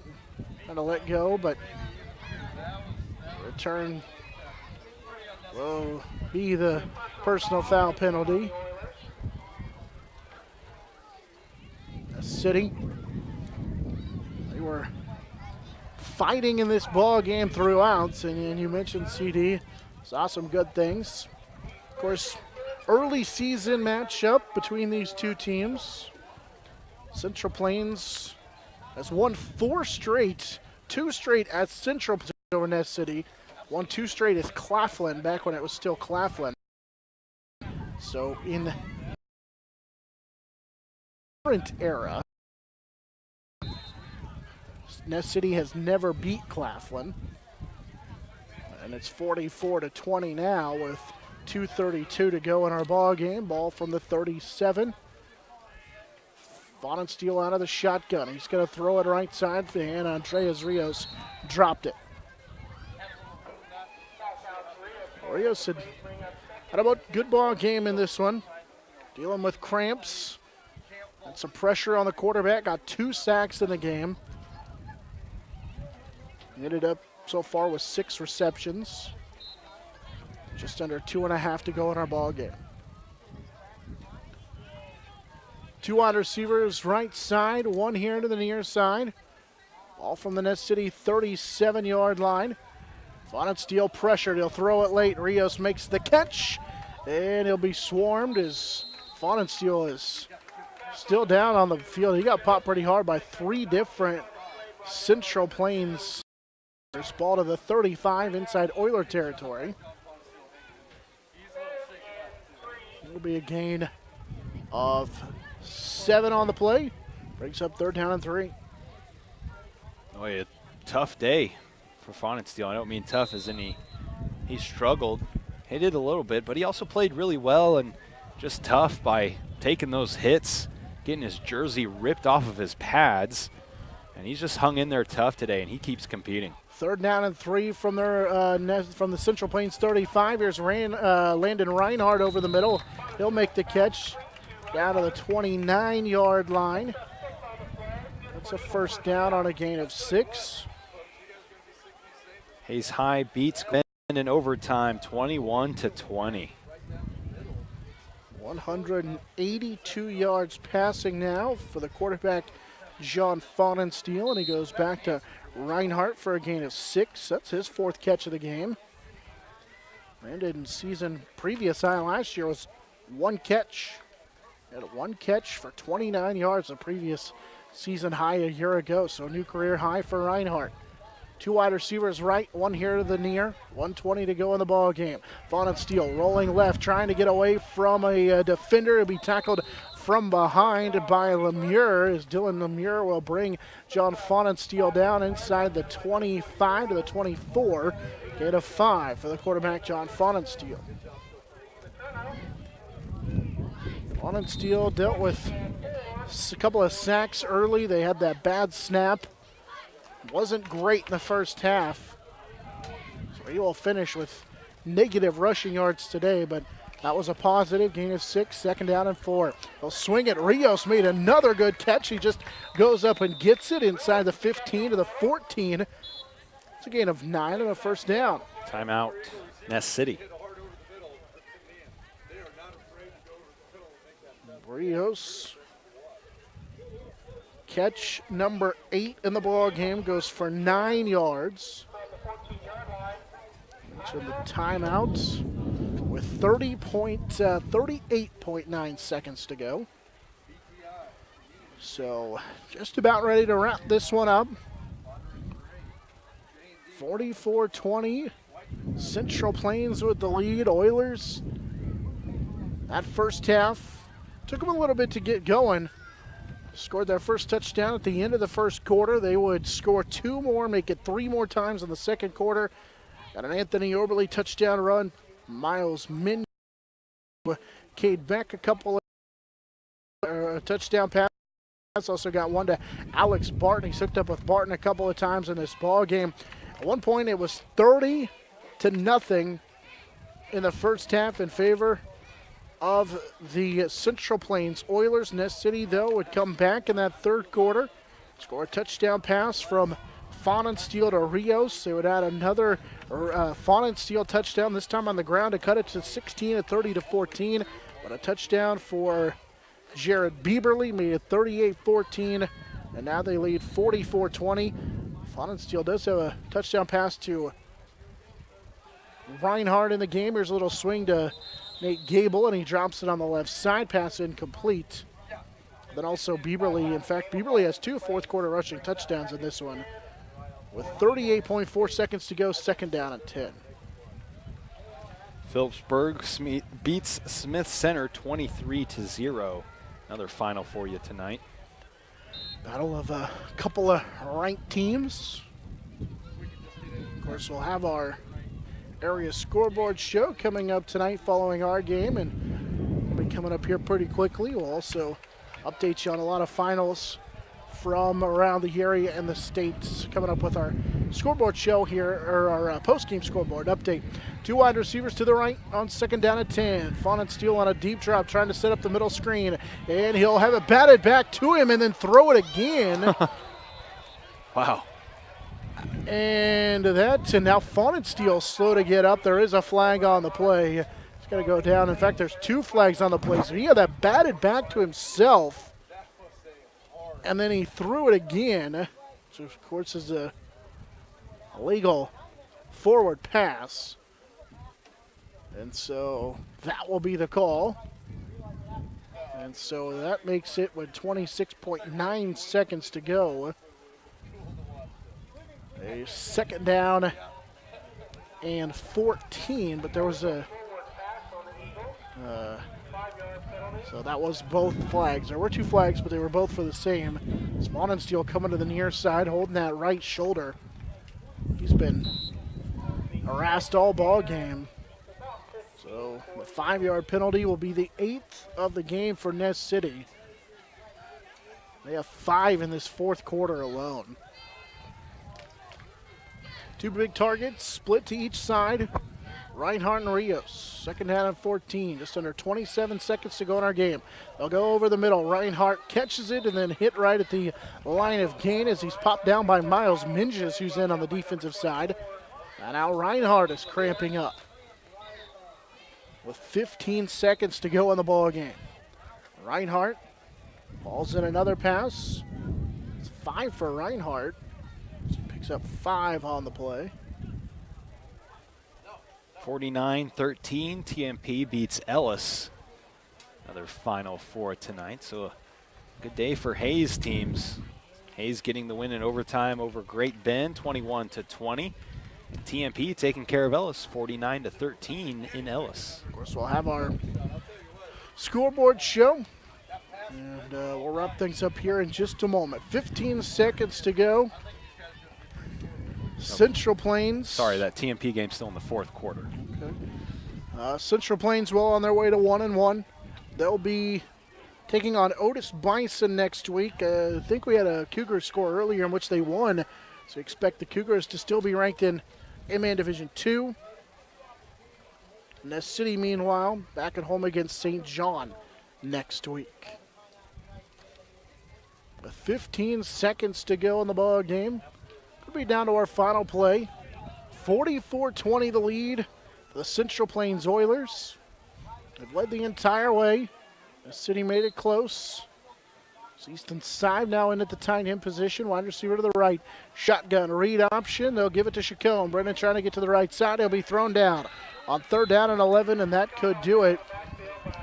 As coming over to make the play, and now with 4 seconds to go, we get a timeout taken by Coach Coles.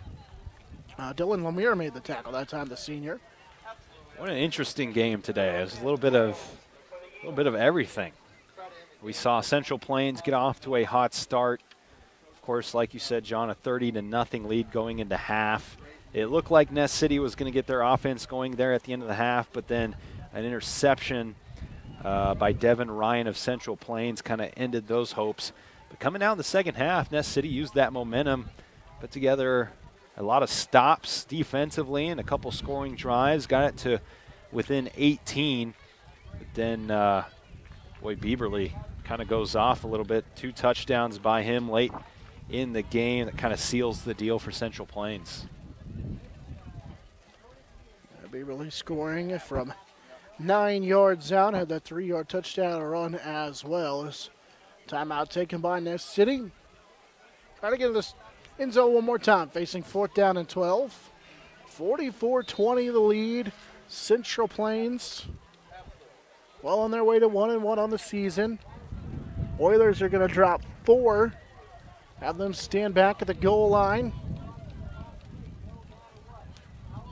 They're going to come out in the eye with Gable the fullback, Chacon the tailback. Double tight, play action. Dropping back is Faunensteel. Pressured, he'll step up in the pocket as time expires. He's going to take off and run, and he'll be stopped inside the 14-yard line as Dalton Beck makes the tackle. Gain of 2, and that's how the ball game comes to an end. 44-20 the win for the Central Plains Oilers as they go to 1-1 on the season, as the Oilers will take on Otis Bison next week. Meanwhile, Eagles from Ness City fall to 0-2. They'll take on St. John next week. Hot starts into the second half, not enough for Ness City as they fall 44-20. Dug themselves a huge hole, falling 30-0 down in that first half. They would come back, score 14 unanswered, cut the deficit to 16 at 30-14.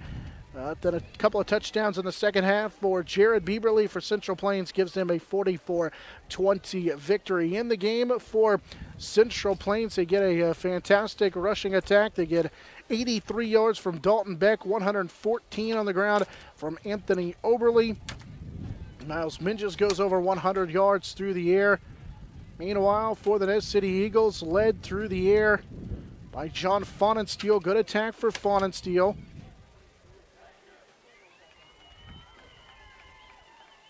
He completes 19 of 31 passes for 106 yards. 8 of those went to Andreas Rios as he ended up with 76 yards on 8 catches. Okay, that's going to do it. Our final 44-20 the win for the Central Plains Oilers. They move to 1-1 on Ness City 0-1. Big thanks to Jordan Schaefer for Hayes Post. Our final 44-20. This is our Eagle Area Game of the Week.